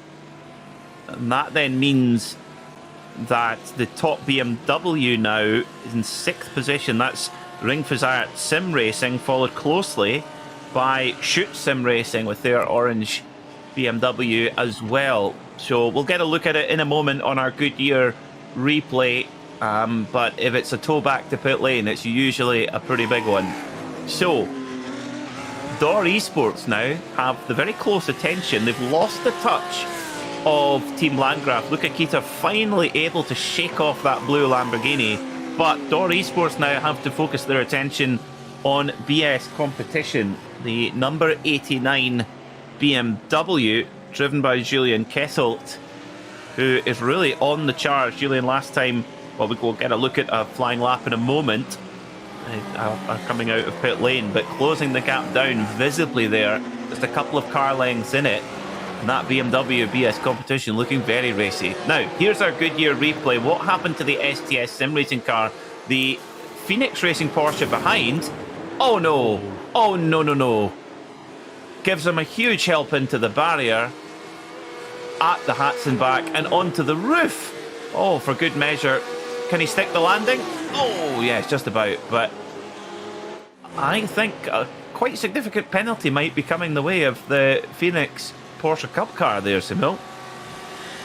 Yeah, exactly. That was just a punt. There's no other word to put it. Not just into one barrier, eventually into two. So, double whammy right there for the BMW. And yeah, it's a bit of a shame when things go wrong. They just end up going very, very wrong. And for Phoenix Racing, the Cup car, it's just been that sort of day. More of that in a second. But BS competition, Peter. BS competition. Bravery. I think that's what the B stands for in BS. Let's say yes. Burosud, of course. Burosud competition. The Zebras. And, of course, we've seen BS competition pair up with the Turner Motorsport team, a top BMW racing outfit in the United States, to have the half Turner Motorsport livery and the half BS competition out on their car, which looked very snazzy indeed. Of course, Turner Motorsport will be campaigning the new BMW M4 GT3 at the Rolex 24 in just a couple of weeks. Cannot wait for that race. Now, this little onboard here, you can see here of the Door Lamborghini of Nuringhof. You can see there's a triple screen setup. So this is often the preferred layout. Oh, big moment there. The preferred layout for most pro sim racers, where they have a middle screen and then one on either side that's slightly angled, as you can see. Now, the idea there is to give an idea of the peripheral vision. In fact, you can see there on the left-hand screen, it's looking out the side window, basically, as your peripheral vision would kind of be in a real car. Now, some drivers do like the virtual reality headsets, Sunil, but what I notice is most of the top pros go for the triple setup because it's just that little bit quicker. A little bit quicker, and I think in comparison to the VR, it's not an assault on your senses, right? The VR can be a bit too much at times. You can eventually end up having a headache, and that is a big problem with it because it's a bit too immersive, if I may call it that way, and it's not real, right? So the screens will eventually pain your eyes, and so it'll pain your head, and your performance will drop down beyond the point. So I think that's why the triple screen, or even better, something like a wide single screen monitor. There's especially ones that come for sim racing that are extremely wide but don't have the breakage that a three monitor setup would eventually have. So I think usually that would be the most preferred one because it offers you the peripheral vision without being an attack on your senses, I suppose. Yeah, I've got a wide curved screen on my sim, and it's very good. Now you can see there Moritz Lohner, I think having a chat with our German colleagues over in the other commentary booth. The perfect haircut he's got there as well, very stylish indeed. Spot the racing driver, eh? But it's been a good day for Door Esports. BS competition have gone by now, so the number 20 car. Door Esports Lamborghini of Nico Nuninghoff not able to keep the 89 BS competition BMW of Julian Kesselhut at bay, but we've still got 67 minutes to go. Now, what on earth is David Williams doing down in 6th position? They were up the front. Now, what has happened to that Coanda SimSport 992 Cup machine? So down in 6th in class. Now, let's look at the pit stops. He's been into the pits. There's a few cars in front that are... Yes, there's quite a few cars in front that are due a pit stop. So we should see that shuffle out a little bit later. The Leipert Esports car in front is due to pit at the end of this lap. So we should see this flip round in just a moment. But... so sorry for panicking any Coanda fans in the house. Yeah, I really got worried right there about why they are in P number 6. Thing is, there's so much racing that eventually happens across the categories that sometimes you end up missing these big stories. But now they'll be fine. They're Coanda eventually. They will come up towards the top. And I think we saw something similar from them in the last round also, didn't we? Where they had dropped down a couple of positions and there were a couple of cars that cycled in front of them. But they weren't able to keep their composure, and that's why Coanda eventually ended up winning that race.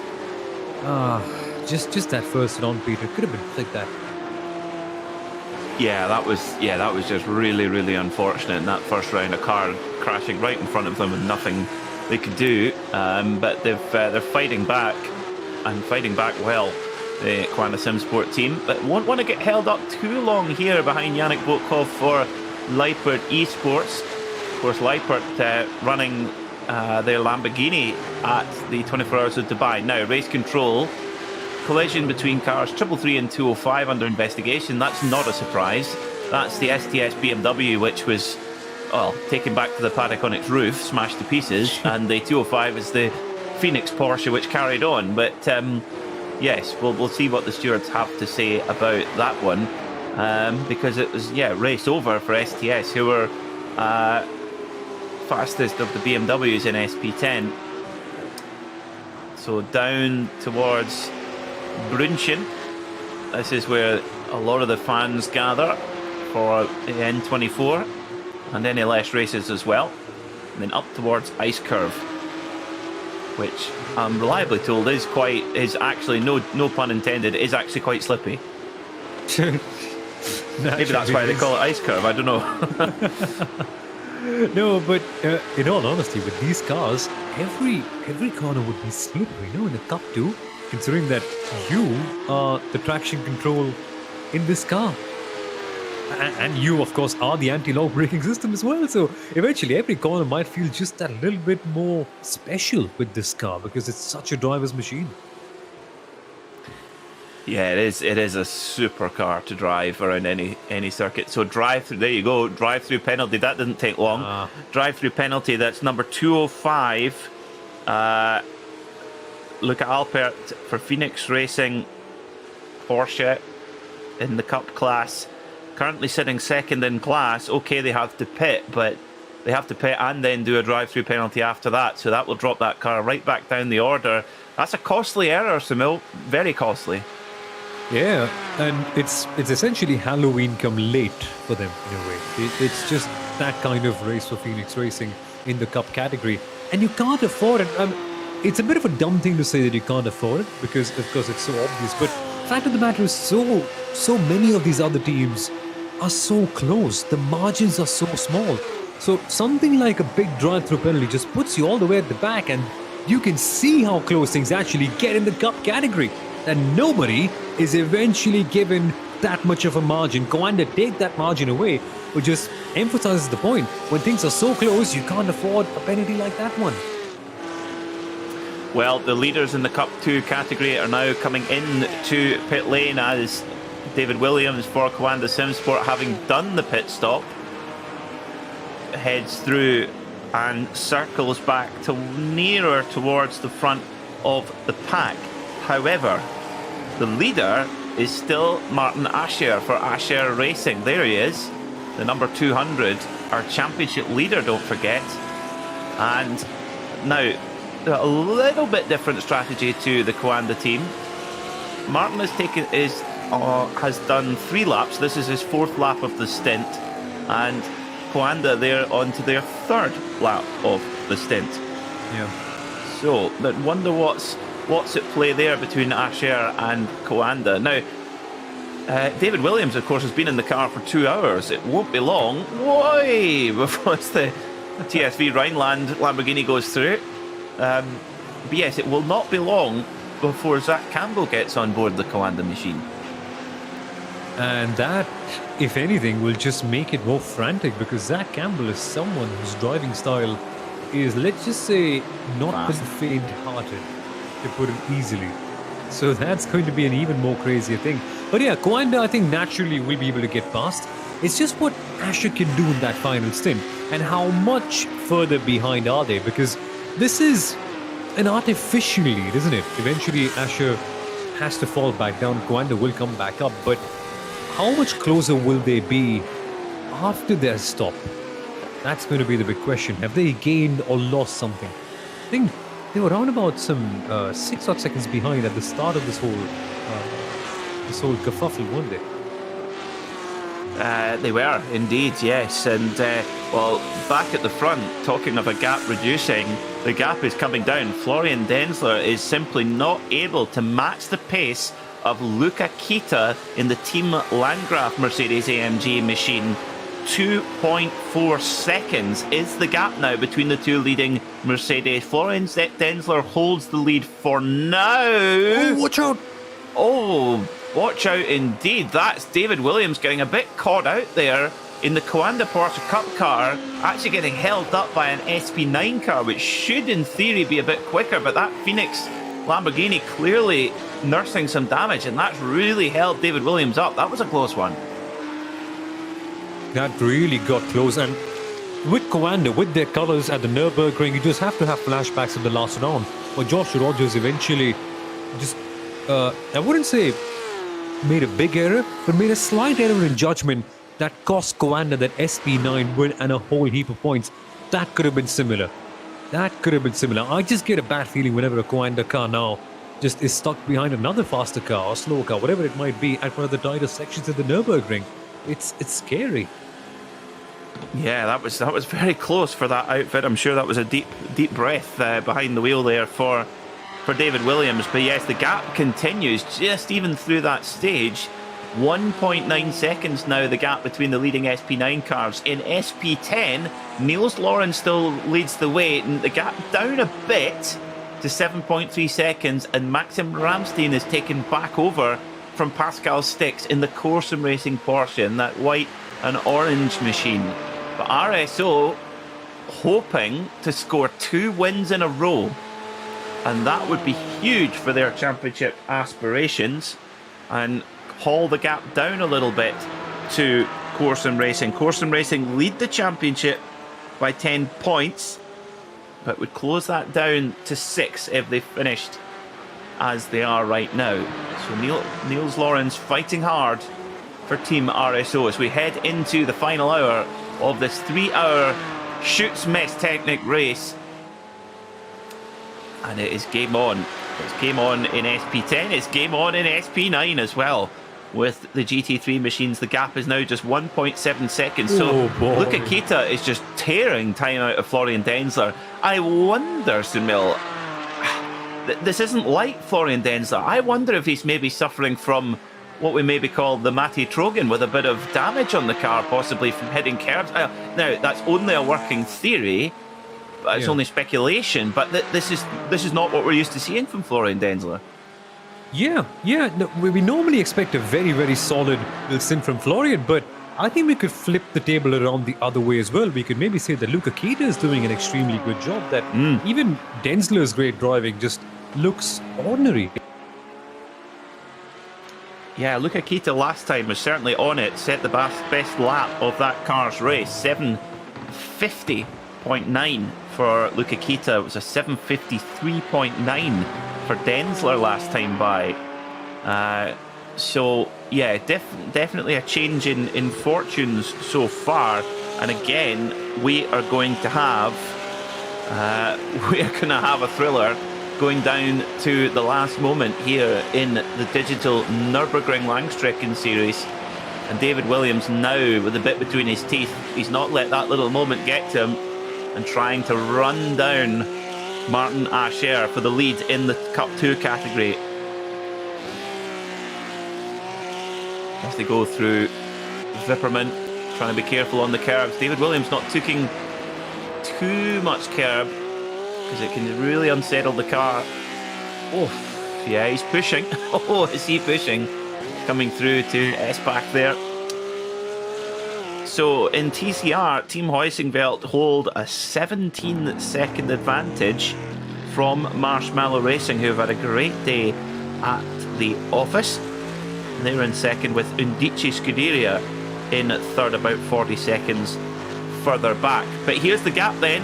It's come down to less than a second between Florian Densler and Luca Kita. Now, did I hear there, Sumil, or did my ears deceive me? Is Florian Densler fuel saving? I suspect he may be. That might be the explanation on the difference in pace. Well, we shall see. Of course, both cars now, Team Landgraf on their fourth lap of the stint, Team HRT in the lead, Florian Densler on the fifth lap of the stint. So potentially just one more lap for Team HRT. They might even come in at the end of this stop. No, maybe, well, there could be that they come to hand in to Danny Giosa for the run to the flag. We shall see. But what a battle here between these two AMG Mercedes and two titans of the Nürburgring, Team HRT and Team Landgraf. They are stalwarts of this racetrack. At the moment, it's the HRT car in the lead, driven by Florian Densler, but Luca Kita is really on the charge. And it's amazing how quickly the time has been caught up. It's amazing how both the Mercedes could now be having their big square fight with an hour to go. Amazing in the sense that we get to see the big moment. It really is. Really fantastic here as they come through. Moot curve absolutely flat out. Now, message from race control. Contact between car 40, which is the car 40 is the ERC Lamborghini, and the number 310 Deutsche Payment Porsche. Of course, we saw a bit of a tangle with them earlier on as the two Mercedes rattle through the Caracciola carousel. Of course, Rudy Caracciola won the opening race here at the Nürburgring in a compressor Mercedes. So that's quite... Of course, this isn't a compressor Mercedes. These aren't compressor Mercedes. These are atmospheric Mercedes we're looking at. But again, carrying on the legacy, carrying on the traditions, if you might call it that way, here at the Nürburgring. For the Landgraf team, though, this could just be the crowning moment. So far this year, we've seen Landgraf constantly be in the upper midfield. This is the time for the ascendancy, but watch out. Lap traffic could have absolutely ruined it. It's inevitable, Luca. It's inevitable. Just take your time at the exit of Galgenkopf. That's where Landgraf need to be. They don't need to rush this move, Peter. No, I don't think you're right. I don't think they do. And Florian Densler putting the car exactly where he needs to defend that track position.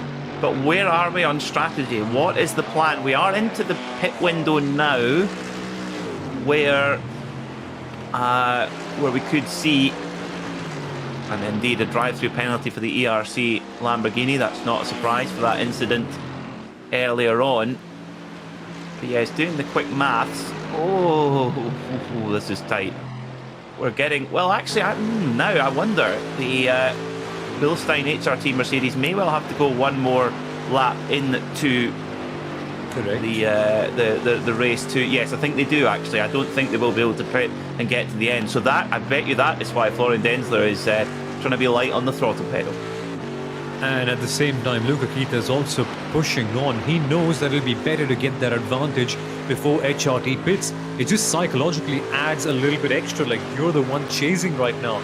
And remember, HRT were able to chase very well at the end of their first race, and we're getting back to the same driver, Danny Chiosa. So that's going to be fun. But here we go.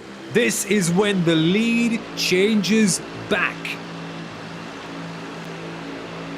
So here comes Luca Kita taking the lead here with 52 minutes to go in the Schütz Messtechnik 3-hour race, and shuts the door hard in the face of Florian Denzler.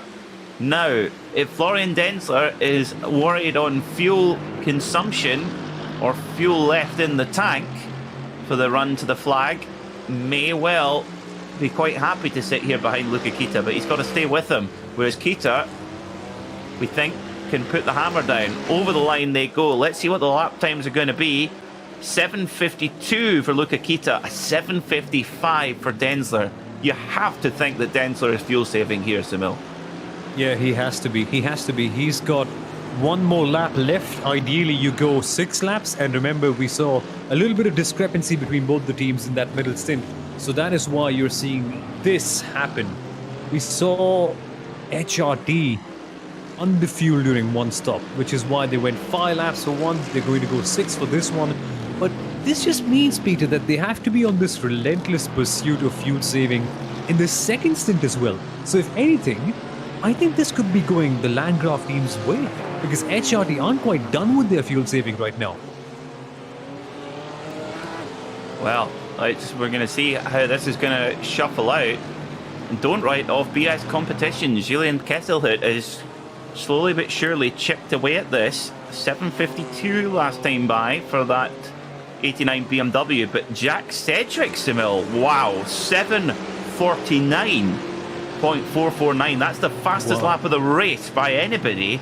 Jack Sedgwick for Team Windward Mercedes. Remember, they served a 10-second success penalty. They're only 23 seconds off the overall lead.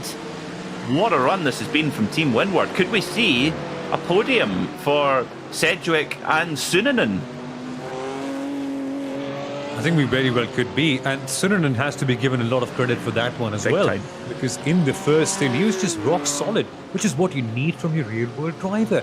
But it's been ascending, it's been coming for Windward Mercedes. Their pace has been growing every single round. And this, if it happens, by the way, will be such a tremendous sight. I think that'll be a new podium sitter every single race or something like that. Well, it's going to be quite the stunning battle going down to the wire here as well. Do Landgraf, have they got enough in the tank? Are HRT safe on fuel? They look like they're struggling a little bit, as Martin Ascher having to make his way through traffic here on the TCR.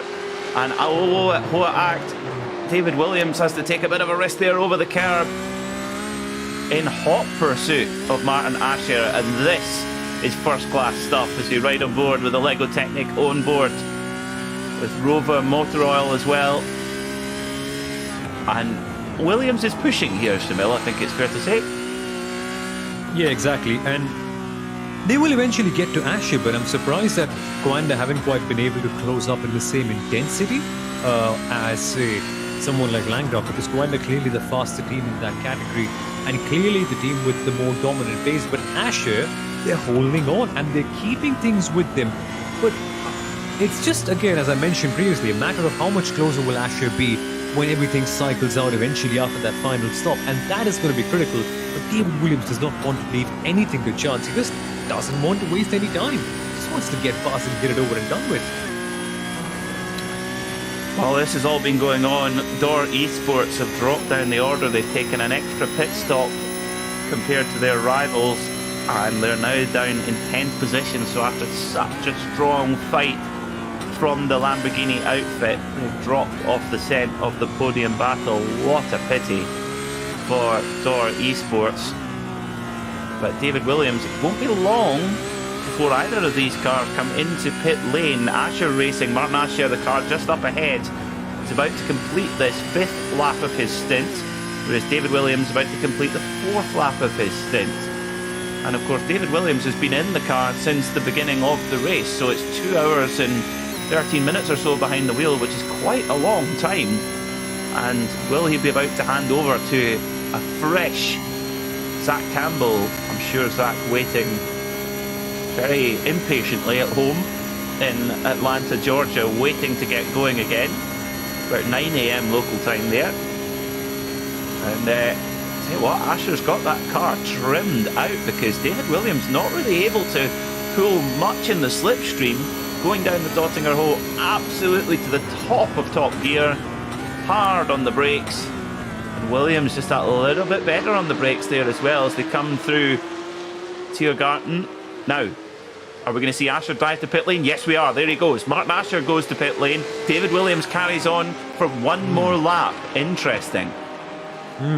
And this means that Coanda will eventually come back out on the top. Let's wait and see how much closer will Asher be in 2 laps time. Clearly, I mean, at least it's going to be 20 odd seconds, right? Because that's the length of a pit stop. But yeah, that's going to be interesting. How much faster will Coanda go in this stint? And remember, Coanda had a really good gap in the bag before this whole discrepancy happened. So David Williams, if he really wants to, can also go for a more normal lap. Doesn't quite need to push extremely hard. But knowing Coanda, knowing David Williams, they're going to go for it. They're going to go for an absolute stonker in this one. And they'll just ease things out later on for themselves. Well, it's a fascinating one because Asher Racing hold a 10-point advantage over Coanda in the Cup 2 category. Now, that would go down to 6 if it were to finish as it was. But, you know, Asher are the team with the points on the board at the moment. So, you know, they've been consistent so far. But what a drive this has been. What a stint from Luca Kita. He had the Door Esports Lamborghini all over him like a wasp for what felt like forever, and has just fought on and pulled a gap now from Florian Densler. The gap is nearly 3 seconds. Now, Florian Densler is about to come to the end of this stint, a full stint at that, 6 laps. And he will be lightly handing over to Danny Giosa with a splash of fuel and then the run to the flag. And we know how fast Danny is. We know how good he is. Yeah. Or indeed, it might be that if Danny's not driving today, it might be Norbury Kiss who gets in. We don't know. Danny is on the entry list, but commentating long enough now to know the entry list could be taken with a pinch of salt. Yeah, and if it's Danny, I think the one thing you're getting for sure is a great degree of composure towards the end, which is what he's always shown, regardless of whatever category you put him in. I mean, I remember with his former team as well, he was just very, very calm in the GT4 category. So you know that if it boils down to a close fight at the end, you can put your bets on HRT to some degree. Okay, well, we're going to find out in just a moment what the pit strategy is going to be, how it is going to play out. Do Landgraf come in now? We think they may be able to carry on for one more lap. This is the end of their 5th lap of the stint. On a full tank, 6 laps is possible. As we look at René Osterkamp, trying to hold off Daniel Muth in the Deutsche Payment car. René driving for the Team 75 Bernhard team by SimRC. And if you're wondering where does the 75 come from, that was the year that Timo's father started in motorsport. That's where the 75 is from. And Timo was taken to the Nürburgring as a young boy and had a Nürburgring poster on his wall with all the corner names and knew them all as a young boy. So kind of destined to come here to this circuit. So, Team Windward, Mercedes Team Windward in the pit lane. Team HRT in the pit lane, as are Heusingveld. Now, Danny Giosa has got on board taken over the HRT Mercedes from Florian Denzler, so he will take the charge to the flag. Luca Kita carries on. So Luca Kita going to the end of the stint, a 750.1 last time by. So the pace at the front is hot. Now, this is Dominic Engel. Go on, make a bad day worse. Oh, did well to keep it out the fence there. Did Dominic Engel. Now, it's showing Dominic Engel on our graphic. Yes, it. Now, I think that was actually Ronald Grossman who was driving at that point. Dominic Engel is now on board the machine. So, yes. Well, there we go. So not the best of days for Corsom Racing all round. They sit in 8th at the moment in SP9, quite far down the order in the Cup category, outside of the top 10.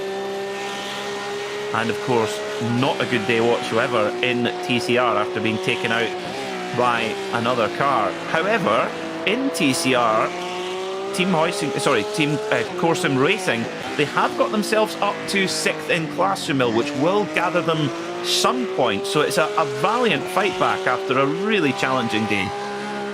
It is, and Corsom Racing unfortunately have faced that very situation in each and every class, in each and every race for that matter. They've had a tough race with at least one car, and with them, they're all spread out across each category, right? So it makes it a little bit easier to do that, but it's just been frustrating knowing that Corsom Racing, knowing that they are a team with a driver lineup that's capable of winning every category.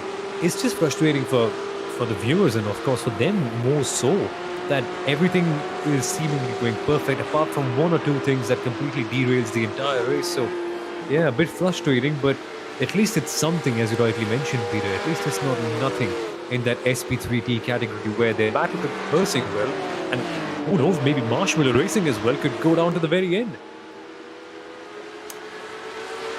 So 41 minutes to go here in this Schütz Messtechnik 3-hour race, round 3 of the Digital Nürburgring Langstrecken Series. Coanda SimSport lead by 16 seconds at the moment, but you've got to look out for Asher Racing, who are sitting about 60 seconds down the road, with Coanda SimSport still to pit. So very intense here in these closing stages after 2 hours and 20 minutes of heavy tough racing, and it all comes down to this. Now, interestingly, Jack Sedgwick is hopped out of the Team Windward Mercedes and it's handed back over to Timo Sunonen, the real world driver, the World Rally Championship driver. So Timo obviously keen to get back going and put some more laps in and fight to the finish. And well, I do remember one particular stage end interview with Timo Sunonen. So those who aren't familiar, World Rally Championship, you have a reporter at the end of every stage, about 200 metres after the finish line, where the door is open, the driver has just done 20 kilometres or so flat out, and a microphone is put under their nose. And they said, "Oh, Timo, that was great, fastest stage time, well done." He goes, "Yeah, I was sending it." So maybe he'll be channeling that same feeling. Although the Nürburgring, I always think it's about as close as you'll get to a rally stage. Exactly, yeah. Exactly that. I was just thinking that same thought, I think a couple of days ago, that, well, if there's one circuit that is just as hilly, just as descending, it essentially feels like a more smoother version of a Rally Monte Carlo stage, but only in a loop, if that makes any sense. It does, yeah, absolutely. Yeah, it really does. Or it's almost like a San Remo or a Corsica. It's very cool. And of course, Timo Sunonen has a lot of karting experience in his younger days as well. So it was one of the best Finns on tarmac. That is saying something. Yeah, well, normally in the past it used to be that all of the Finnish drivers really specialised on gravel or loose surfaces and on snow and ice, but tarmac you would see more of the French drivers particularly doing very well, or Spanish do very well on tarmac. But that's changed now. If you want to be a top level World Rally driver, you have to be good everywhere. You can't really be a specialist anymore. So yeah, it's Timo very good on all types of surface. So Oskari Rinne on the wheel of someone we haven't talked much about today, which we're not used to, hunting down the Heusinkveld Mercedes. And yeah, been a tricky day at the office for the core crew. As usual, unfortunately. But yeah, Oskari, another flying Finn. He is someone who's known to be very strong in terms of playing out the conservation game. And I saw that happen in another top-level iRacing Endurance Championship last year with his former team. My word, these guys just know how to control and consume fuel and tires properly. And they also know how to be very calm, because Oskari Rina had a choice over there. He could have gone down the inside of the Mercedes, but just that calmness, Peter, eventually just helped both the teams survive. I don't think both would have stayed on the track had Oskari just been slightly late in his reactions. Well, Oskari Rinner right on the back of the Heusinkveld Mercedes, driven by driven the 101 car at the moment. Oh, as Rinner takes a look up the inside, that's Jan Senkowski driving the Heusinkveld Mercedes. And Rinner can't quite find a way by. It's very difficult to make a move at this part of the circuit. You just almost a little bit follow the leader, and you have to take your opportunity on the Dottinger hole usually. Well, let's jump on board then with Oskari Rinner heading down towards Esbach, and then to Brunken, just hanging it in third gear there as well. You can see all the fans on the left-hand side there using all the room on the road, heading into Brunchen. The SP10 car gets out the way on the right-hand side, up towards Ice Curve.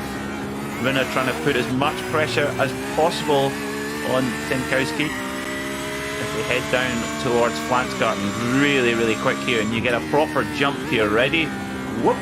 There we go. And then down towards the Stefan Beloff S. So precise, so accurate through there. Up into fifth, and then soon into sixth gear in the draft, I would imagine. Going down here, car getting a little bit slippy and slidey there, into top gear, back to fifth for Schwalben-Schwantz, in fact just fourth gear, and then up towards the Kleine Carousel, a proper white knuckle ride. One of the SP3T TCR cars moves out of the way, and this is the opportunity here at Galgenkoch. Can Oskari Rinner get the run up the hill, up the Dottinger hole? You can see there there's a slight aero push trying to get the car turned in, but here we go now. Into sixth gear, using all of the horsepower of that 4-litre flat 6 engine in the back of this Porsche. Trying to just inch closer, using that slipstream. Here we go, getting a real proper tone out, and out into the clear air. Does he have enough grunt to get by? Heading up towards Antonius Bucca, absolutely flat out, and just gets it done. Just in the nick of time. Finally. And that is a bit of salvation for Corsim Racing, whose tough day continues. But what about Landgraf? How much of a gap do they have? Well, isn't that HRT just coming out from their stop? That is, yeah. VS Competition have just come out, and so have Landgraf. And interestingly enough, Peter, 8 seconds the gap after the pit stop. Wow. Well, that is about 2 seconds less in the pit box for Team Landgraf, but of course not needing to fuel up as much. So this is going to be a proper stonker of a battle between Elias Seppinen in the Team Landgraf car and Danny Giosa in the Team HRT machine. Both Mercedes AMG cars, 2 different outfits.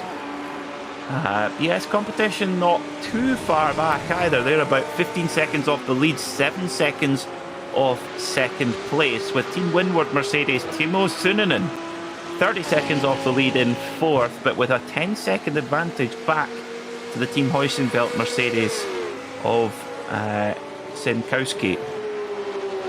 I'll tell you what though, Samil, Volkenhorst Motorsport, they've done a super job to get back up to 6th position after a tough tough day. Basically, well, peppered with incidents and penalties. To get back to 6 is quite a fight back. Yeah, exactly. Honestly, it's been the recovery performance of the season so far without any exaggeration, because firstly, there haven't been many recovery performances, to be brutally honest with you. But the second thing is, they haven't quite shown that they're not willing to fight. That's the important part. Some teams could just let it go and let it die down below. Walkenhorst are fighting it all the way to the end, and that's the proper Nürburgring endurance spirit, right? You just have to wait till the end of the race. Things could go your way. In fact, this could even be a top 5 if, knocking on wood, if something happens to someone in the top 5. Who knows? You just have to keep persevering, and honestly, it's an underrated quality that Walkenhorst has shown really well today. Well, 32 minutes to go here in the Schütz 3-hour Messtechnik race in the Digital Nürburgring Langstrecken series. Leader in SP9 and overall at the moment, Elias Seppinen leads by 9.2 seconds from Danny Giosa. The championship leaders, Mercedes Team HRT, with BS competition not far back. Niels Koch in third in the number 89 BMW. In the Porsche Cup category, the moment it's Sim Racing Academy Red and Peter Pont Performance lead on the road, but net, this is your battle on screen right now for the lead between Asher Racing and Coanda Simsport. David Williams doing the whole race by himself. Do not go anywhere, we'll have the conclusion in just a moment.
Welcome back to the Schütz Messtechnik 3-hour race of the Digital Nürburgring Endurance Series presented by Goodyear. This is your battle for honours in the Porsche Cup category, the Cup 2 class, side by side between Martin Ascher and David Williams, two titans of this category, and David Williams just gets the move done, coming towards the end of the Grand Prix circuit now, on towards the Sabine Schmitz curve. and onto the Nordschleife. And Williams just hangs on and no more as they head down the Hatzenbach. 28 minutes to go. Now, the final stops are done for these cars on schedule, Shamil, but David Williams is in the car, so he's obviously running solo here. Now, forgive me if I'm wrong, I don't know if that's allowed in the regulations. No, I think you have to make a stop. And A driver change. A driver change, yeah, exactly. You have to make a driver change, but I'll quickly confirm how long you can go as an individual driver. Because this is just reaching unprecedented limits for David Williams. And I wonder why, because Coanda, officially they have registered 2 drivers, haven't they? But it's not like they're using them. It's Zach Campbell that's supposed to be the other one. So, yeah, this is odd. Very odd indeed. Oh, it's Martin Asher. He doesn't mind. He's saying, I don't mind who's in this car. I'm going to race them hard as they head down towards Schwedenkreuz. Absolutely flat out. Hard on the brakes. Into Arenberg, and Williams just about hangs on. But this is proper Titanic battle. And we expected this to be eventually, because Coanda and Asher Racing, 2 of the top teams in this category. In terms of raw pace, nobody's close to Coanda, but Asher are just able to get things done all the time. Regardless of whatever might be happening in the race, Asher will always be somewhere in the top 2, top 3, which is why they're actually leading the championship by 10 points right now. Yeah, they've just been there when it matters. That's been the difference with their championship campaign as they head down towards Metzgesfeld. Now, watch for that big curb on the inside. It can send you sideways as they head down towards Kellenhard. Oh, okay. Okay. So, I think Coanda, Peter, are going for a bit of a joker. So, this is one rule that I remember reading a long time ago, but I thought it's going to be useless, right? So I eventually didn't even remember about it. Each team has a joker available throughout the season. It is possible to fall short of the minimum driving time, or that a team can contest the race with only 1 driver without penalty, and thus receives full championship points. The minimum service life must be observed here. There is no joker for the minimum driving time of the real driver. So this means that for 1 race of the season, you can go solo. And I think Coanda have chosen this one to be it. Well, that is fascinating. Brilliant stuff, Shamil. I thought it was a useless rule, so I literally just read it the first time. I was saying, that's not going to happen. But here we are. And David's pace, his pace is still consistent. 3-hour stints are mighty huge. Especially on this racetrack as well.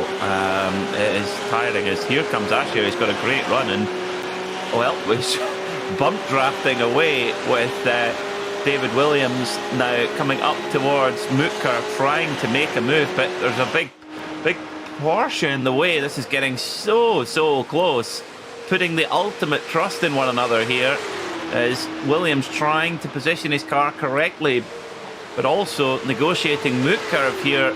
Oh, so tight now as they head up towards Klostertal.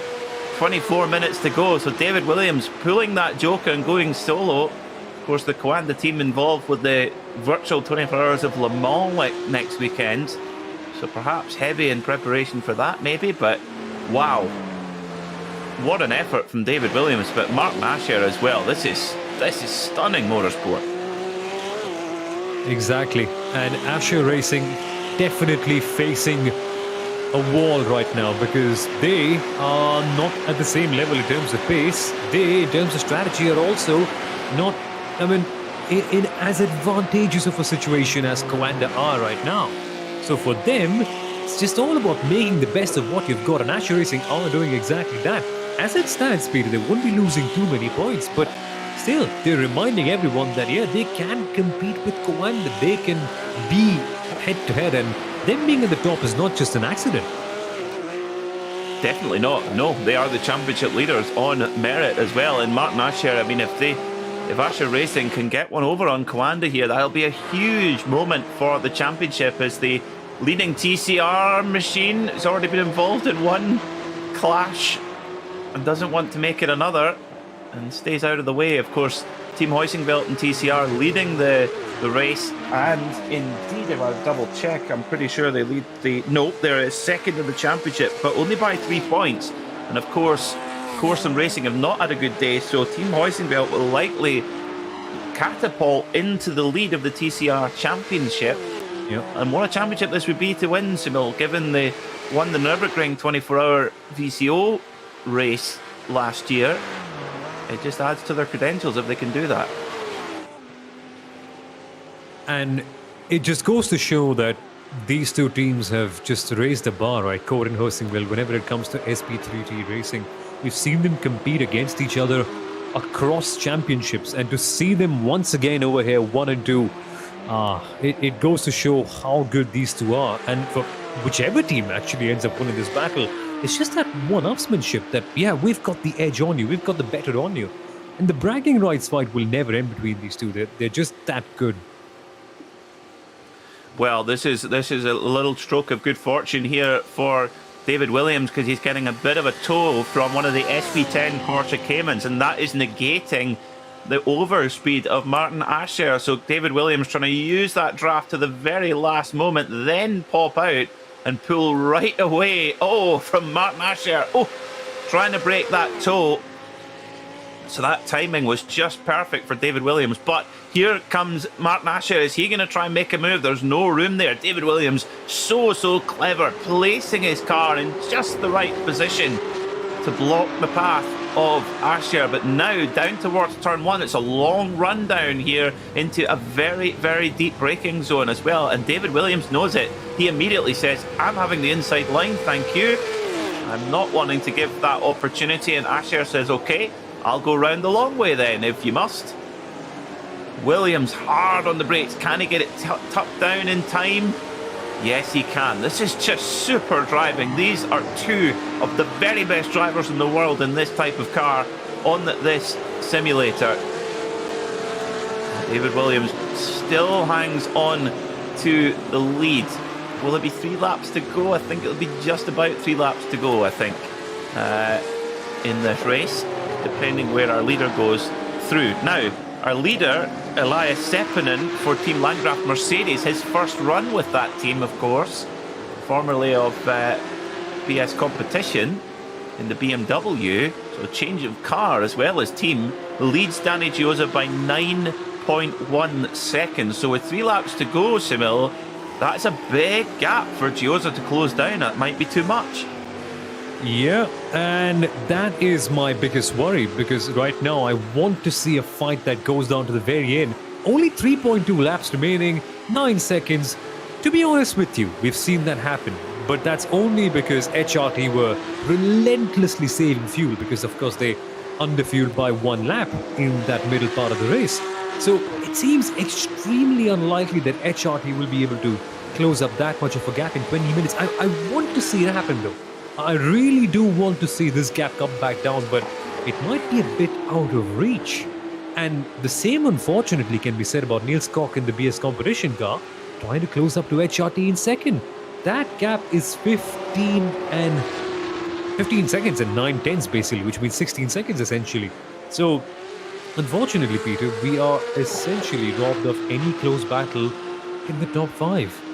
Oh. We've got a good one here in the cup category though, which is we can only watch one at a time. There's that. Let's put it that way. Now, huge shout out to Beetske Visser in her first race of the season in the Digital Nürburgring Langstrecken Series for Mala Porsche, 7:52.9 last time by. Now, our championship leader, 7:52.2 and 7:52.9 the lap before that. So Beetske Visser right now in 13th. Malav had a really difficult day, but pace-wise, Simil, Beetske Visser is running at podium pace at the moment. Indeed she is, and it's no doubt she's competed at such a high level across disciplines, across cars. I mean, W Series is the first thing that comes to mind, but as you mentioned at the top of the broadcast as well, Peter, racing in the ELMS with LMP2s as well with the Russian Meal Racing team. So there's definitely that plethora of experience that you bring in. And so far, Peter, we've seen that all the drivers that have come in with multi-discipline and multi-class experience have excelled over here. It's like their core principles of racing are super, super strong and they can just transfer it around to any category very easily. Well, that's the wonderful thing about motor racing is it's all about the stopwatch. And if you can put the times down on the stopwatch, you're good enough. And Kvyat, like we say, running podium place, running much quicker than the Windward Mercedes Timo Sunninen, the Heusingveld Sinkowski Mercedes, around the same pace as Dominic Staab in the Walkenhorst Motorsport 752. So mighty, mighty impressive from the Dutch lady. And as I say that, there's a little glitch in our timing screen. I was thinking if I put in an 8:49, that's not correct. But the previous lap time was. So brilliant pace from Kvyat for Mala Porsche. 17 minutes to go, and David Williams now starting to ask big questions of Martin Ascher here. David Williams in the purple and orange Coanda SimSport machine, with Ascher giving hot pursuit. Now, one car that's been in the wars, the German sim racing car that had a crash on the Dottinger Hole. Yes, on the Dottinger Hole, the perfectly straight Dottinger Hole. Mike Westkopcyker, this car has been in the wars and is trying to hold off the charging Danilo Hopfman in the Leipert Esports Porsche. Now, that was such a bizarre incident, right, for the German simracing.de by Hetzner team. Essentially, what happened was they were boxed into the situation at the left-hand side of the Dottinger Hole and they wanted to get past both cars. Long story short, they made contact and they were the only team that got hit in that incident. It's a bit of a weird one if you try to explain it to your friends, isn't it? Like, mate, I crashed at the Dottinger Hole. And you just have to come up with a justification all the time. But no, weird race for them, weird season for them, because initially I thought that they would be one of the top teams in the Cup 2 category, but it's not them. It's teams like IES Schweiss and Team 75 and Asher Racing that have really surprised me positively so far this year. And let's hope that we get to see something a little bit more in the last couple of races, because you always think that there's more coming with Germans in racing, isn't there? They just bring that likable, frantic spirit all the time. Yeah, they do. That's for sure. Well, Team HRT are championship leaders. They are on 16 points at the moment. If they finish where they are now, they would go on to 27 points. Yeah. So they would maintain their championship lead. BS Competition, they're in third at the moment. They would score. They're on 15 at the moment. They would score, now let me get this correct, 6 points. They would go up to 21. So the gap would be 6 points at the front of the field. However, if HRT were able to overcome Team Landgraf, which is getting, as the minutes go by, more and more of a tall order, they would open up their gap even further to 8 points. So it really does ratchet up. If you can get that win, those wins are mighty, mighty important. But with just 2 rounds to go after this one, this has been a very good day at the office for Team HRT. Even Smil, if they're not able to get the win, Team Landgraf are way down the order. They've only got 1 point so far after 2 disastrous rounds. So they will get back up the order, but for HRT, this is job done. Exactly. That's why I think they could afford to take second place, because they've built up that gap to Team Landgraf. And as for their competitors, as you rightly mentioned, Peter, they're not as close. BS Competition, yeah, they're there, but BS Competition eventually are in third, 14 odd seconds behind. Either way, HRT do gain points on them, which is essentially all that they could ask for. And if there's some sort of benefit that they take away, it's only that their success penalty will be 10 seconds lesser. Because, of course, had they won, they would have got 30 seconds. Now they get 20 seconds in the next race. So, yeah, I think P2 is just warm and fuzzy. It's not the best, but I think they'll take it. It's really cozy for them right now. Yeah, certainly is. But what a performance this has been for Mercedes Team Landgraf. Elias Seppinen in the number 70, his first run with this outfit. The 18-year-old from Helsinki, driver in junior single-seater racing in Formula 4 and Formula Regional, and has done a super job in this car. And stepping away from the BS competition team into this Team Landgraf outfit. Very different car. Okay, it's front engine like the BMW that he'd be used to, but a big capacity V8, naturally aspirated, compared to the smaller capacity turbocharged straight six of the BMW. But Elias Seppänen has shown that he can adapt to it, no problem at all. Now, we've been talking about Asher Racing and Coanda SimSport in this battle for the Cup category. All the while, Sim Racing Academy have pulled a blinder, really. At the moment, they are sitting, they're 1.1 laps into their stint, so they are completely clear on fuel, it would appear, with just a couple of laps left to go. And they hold an 11-second advantage over Martin Archer and David Williams. So the Sim Racing Academy Red have played a strategical ace card. However, the last time they were in the pit lane, they were only in the box for 19 seconds, whereas Asher and Williams were in for 34 and 35. So what is the strategical card that Nicholas Last and the Sim Racing Academy team have played? I think it is the fuel card, Peter, because every single lap they're losing a ton of time. Last lap for Sim Racing Academy, 8 minute 42. Last lap for Asher and Coanda, 8 minute 4. That's the pit stops, though. Come on, silly me. Come on. But they've that would be big fuel saving. Yeah, I was just thinking, 40 seconds of fuel saving.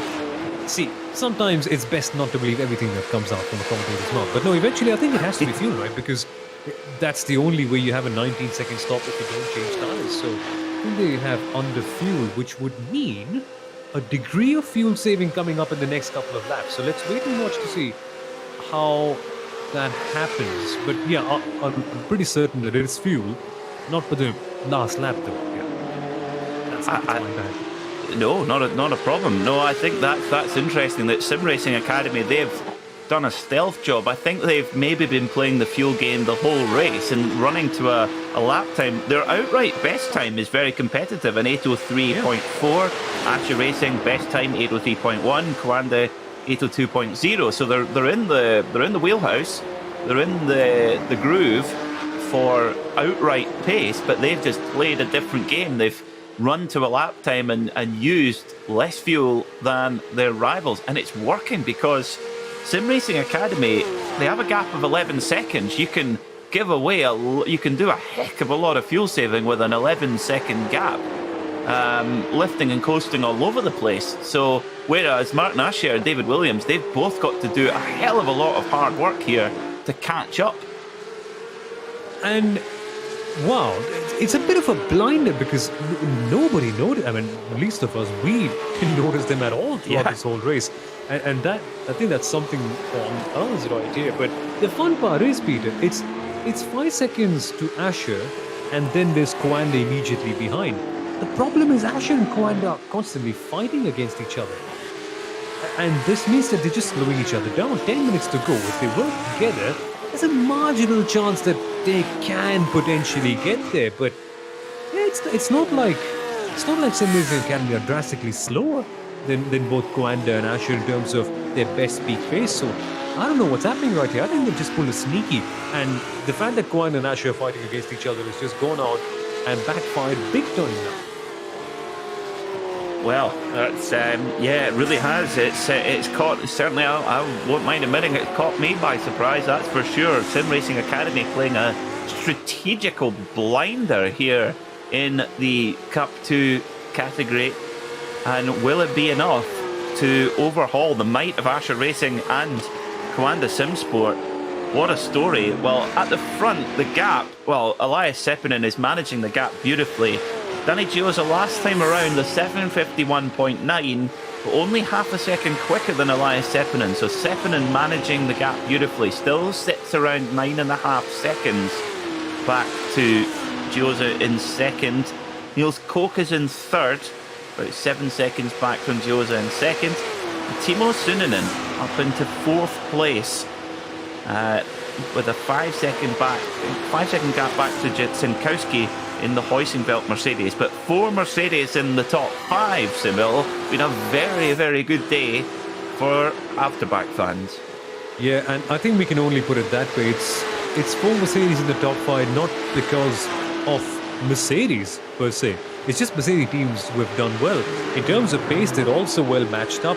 Again, their esports could have and realistically should have been there, but things have just dropped off in that final stint, where eventually we saw them falling off against a couple of the guys in the midfield, and then their pace eventually just dropped off a cliff, and that's why they're currently number 10 right now. And what's happened? Drive-through penalty for our leader in Cup 2. Oh boy! Sim Racing Academy Red, our race leader in the Cup 2 category, has been given a drive-through penalty. Why? Why are they? I'll find out. Okay. Wow. Well, I'm sure that message will get through to the cockpit of Martin Asher of Asher Racing Machine, and indeed David Williams, Coanda Sim Sport Machine, that Nicholas Last in the Sim Racing Academy car has been given a drive-through penalty at this very late moment. What have you got, Simil? I'm translating it because it's of course all in German. Minimum stop time. Minimum standstill time of 32 seconds on lap number 8, which is their pit stop lap. Which means... Hang on, success penalty or something perhaps? They didn't quite fulfill that? Don't know. So they've not served that. They've a certain amount of time in... the standby time in the pit lane. Yeah, you've got to be in the pit box for a certain period of time, and they over were the just, whole race. Yes. Yeah, 8/10 of a second short off it. Oh no. 8/10 of a second. Well, that is one of the things of racing at the Nürburgring in the NLS, and indeed at the Nürburgring 24 Hour. There is a minimum amount of time to be served over the course of the race, and often the minimum pit time is sort of ratcheted down as the race gets closer to the finish. But 8/10 of a second, that is absolutely devastating, because Sim Racing Academy were really in line to win this race. But now it's going to come down to Martin Asher and David Williams. David Williams, who's done the whole race by himself and is bound to be getting pretty tired by now, and he's all over the back of Martin Asher as they come on to now. Is this the final lap? I think no, there's 2 to two go more for these cars. Yes, as our race leader Elias Seppänen is just coming towards the end of his lap, which will then start the final lap of the race. So we're not going to go too far into overtime, which a number of drivers I'm sure will be very happy about if they're nervous on fuel. But Asher still holding the advantage. Now the drive-through penalty has not been served yet by Sim Racing Academy. I do wonder if the team might be contesting this one, but a stopwatch is a stopwatch. That's the only thing. Yeah, can't help it, and that's how Asher Racing have been caught out. Only 2 more. This is seriously frustrating for Asher Racing right now. Sim Racing Academy. Sim Racing Academy right now. But could be frustrating for Asher Racing as well to just have David Williams just pestering them all the time. They've pulled out such a good race all the way through, but they've not been able to leave Coanda behind. And speaking of which, Peter, did you notice? Peter Bong Performance are here as well. Yeah. They could be winning this race. Yeah, Peter Bonk Performance has just snuck up behind there while Asher Racing and Coanda Simsport have been bickering away. That's allowed the Peter Bonk Performance machine to come back into the fray. The number 266 Peter Bonk Performance car, driven by Marcus Deck, who I think is also doing a solo race as well. So this is going to, in effect, will be your battle for the win here in the Cup 2 category. as the Sim Racing Academy team have to serve a drive-through penalty. Now, trying to look at where their penalty will take them to, I think it will drop them just off the podium. I think it'll likely drop them to 4th position, so they will still get a result, but not the one they wanted. Yeah, considering how things have gone, they definitely would have wanted a lot more. But it's a golden opportunity if you're someone like Peter Bong Performance. They can realistically take their first win of the entire season. And so far, you might be wondering, well, how has their performance gone? They're in 4th, 14 points. They've had 2 pretty decent rounds, but never something that's just shined up brightly. This could be the one. And there's a drive-through penalty for low grip SP3T. Yeah, they had a bit of an incident early on. Exactly what it is must be confirmed in a second. But, yep, they hit the Racing Fuel Simulator's RSO car. And that's why, Peter, low grip racing, a bit of a penalty coming up their way. Well, we've just seen a... Now, was it the RSO 397 or was it the 398? Because the 397 is just taking a pit stop. And has dropped into 2nd position. A relatively lengthy extra pit stop too. Yeah, a bit of a splash and dash towards the end, you can call it that way. More than that. Need, right? 59 seconds is more than a splash and dash. Yes, I think that's something's happened to the Team RSO 397 car in SP10. Also. Yeah, also indeed. So that has allowed Corsim Racing to nudge ahead, and Team RSO in that SP10 category, they were looking very strong. They were looking like they were going to take victory actually at some point. They had a really strong advantage, but Corsim Racing have fought back once again, and that is big for the championship because Corsim Racing have a 10-point lead at the moment, and that will go up to 14 points. So that's nearly a whole race victory advantage for Corsim Racing if they can get it to the line like that. Yeah, and for Corsim Racing right now, that essentially could mean championship wrapped up unless 2 really disastrous races happen. And fingers crossed that doesn't happen. We don't want to see things decided that way. But this is ridiculously great for them. And I thought initially that in terms of a pure two-way battle, the SP10 one would be the closest one, because historically we've seen Core and RSO be very close in terms of duels, but no. This one, though, is taking another level. Peter Bong Performance down the inside of Coanda. Here! How dare you, Peter Bong Performance? That is amazing! Wow! Well, and Coanda, David Williams has survived and actually got a real run coming up to Klostertal on Martin Ascher. Wowee. So David Williams is keeping his foot in it there, it seemed, and able to hang on as the race ticks over towards the end. And what a corker this has been here in the 3-hour Schütz Messtechnik race. Elias Seppänen about half a lap from the end of this race. But these Porsche Cup machines, now, will they have to go around for one more lap? I think they will. Yeah, I think they're stuck in here.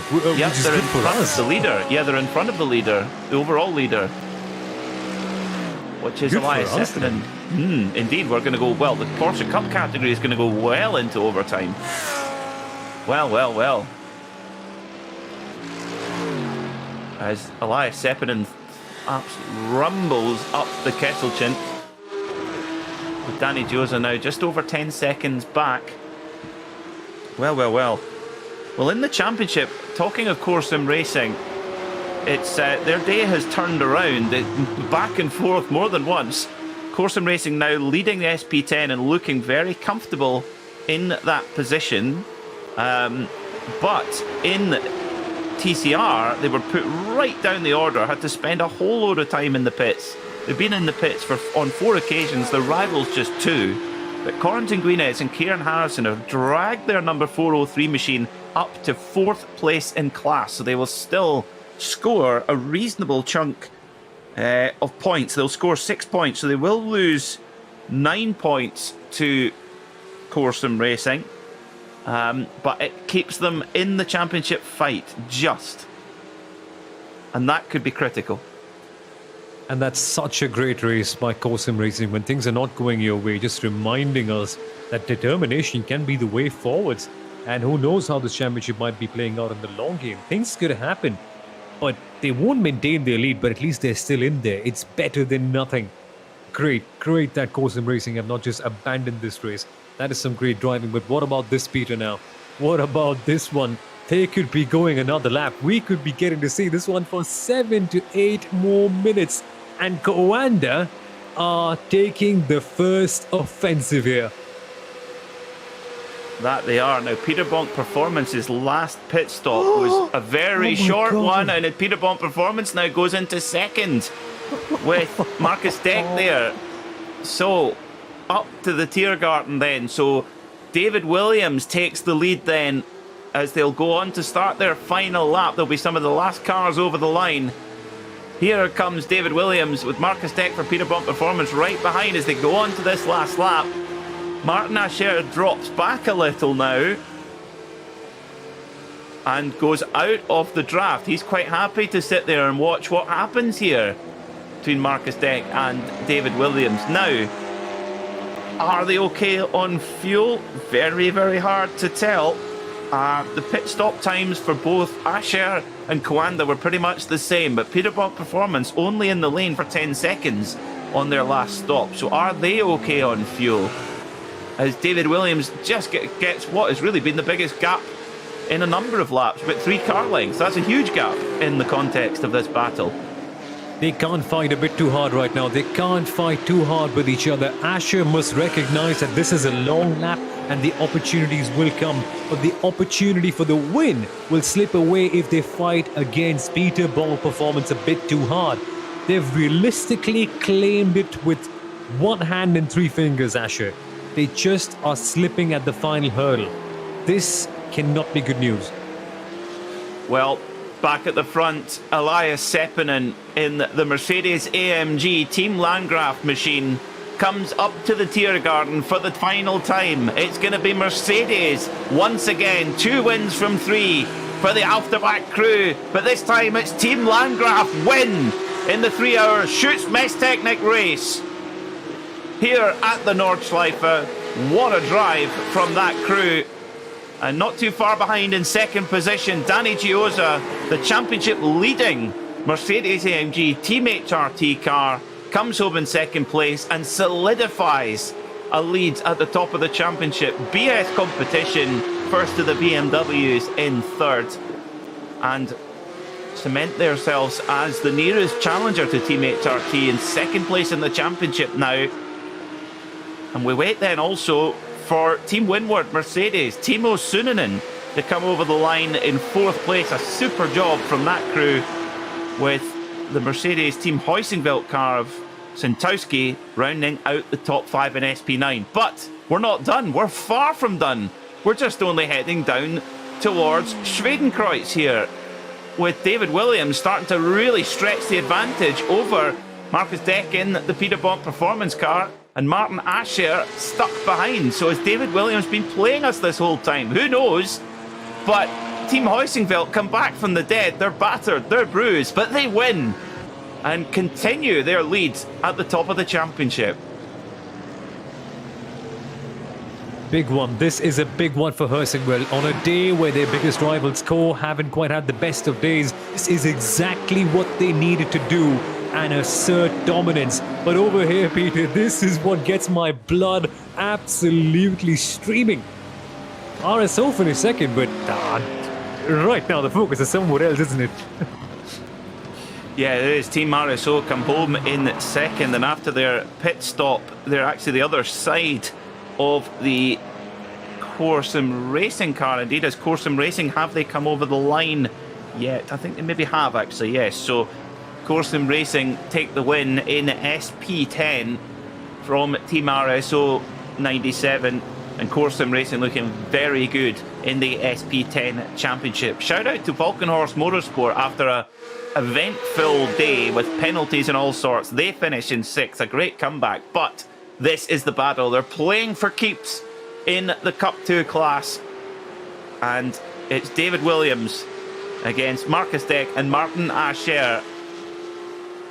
And I really hope, Simil, that they've all got enough juice in the tank to go for this one on a last lap dash. Oh yes, they are absolutely running it right down to the very absolute limit.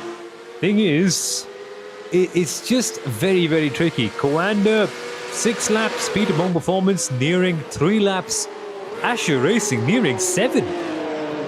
So that's the fuel equation. That's how they are in terms of the number of stints. It's completely different. Peter Bong Performance has that fuel, but again, they went for a very, very short stop, so they underfueled in the last one. Do they have equal fuel? Does one team have more, one team have less? It's something that we can't quite tell right now, but that dynamic is running hard. And now Asher Racing are running hard, Peter. Look at them go. Yeah, Martin Asher trying to get a move done here, trying to get by on the 266 Peter Bonk Performance machine of Marcus Deck. Cannot get it done. Marcus just holding position, but do you want to lead onto the Dossinger hole? Well, if you do, you need to have a gap, and I'm sure that is playing on David Williams' mind right now. That's right. That he has to have an advantage and has to pull away and put a gap between himself and the 2 cars behind him, but that is much easier said than done. But again, maybe he could do the old Galgenkopf technique, Peter, that we saw in the that we saw in the last race, where you could just have a bit of a strategic error at Galgenkopf, just lose time, lose positions, and then catch up back at the Dottinger Her. Can he do something like that? Can he be that clever, wily old fox that we know that David Williams can be? Coanda have often used very smart techniques and strategies to win. Can this be another one of them? Well, this is interesting because now we're calling the battle for the win between Coanda, Peter Bond Performance and Asher Racing, but Sim Racing Academy Red, Nicholas Last are first on the road, but we believe they have a drive-through penalty hanging over them. Now, Simil, they will not be able to serve this drive-through penalty on the last lap because you won't be able to complete it. So will this be a disqualification then for Sim Racing Academy, which would be such a pity? Yeah, again, this race is just challenging us to whole new circumstances. It's making us test rules that we read vaguely at the start, and again, they are coming back to absolutely great relevance. I will confirm that, Peter. Again, this race seriously has just pulled out the most challenging of circumstances. It's pushed the rulebook to the limit, literally. It has, yeah. It's certainly been unpredictable, that's for sure. Well, as they head through towards the final part of the lap now, up towards Galgenkopf. We're right on the engine cover of David Williams. He's had a very good run down from Hohe all the way down the hill towards Schwalbenschwanz, but has he got enough to hold off Marcus Deck and Martin Asher? Here we go then, up the gearbox they go.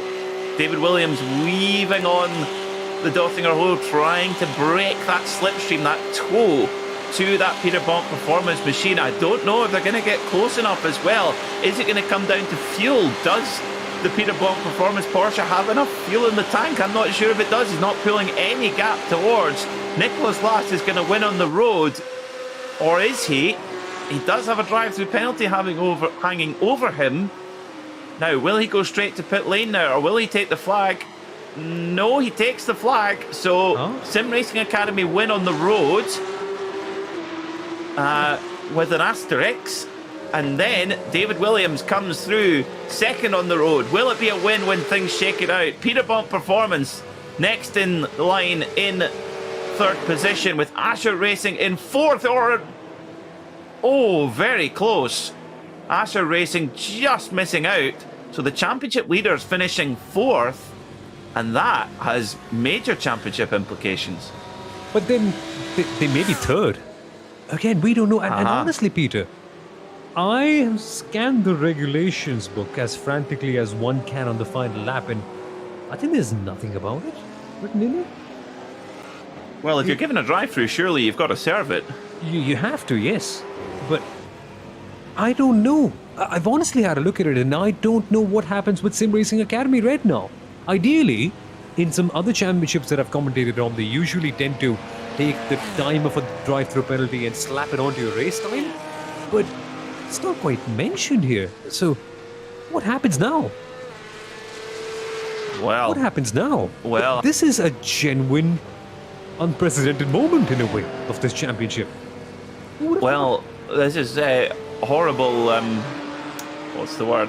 Horrible memories of the finish to the World Endurance Championship this year, when a penalty was served or not served, and it rumbled on for quite a while after the race. Well.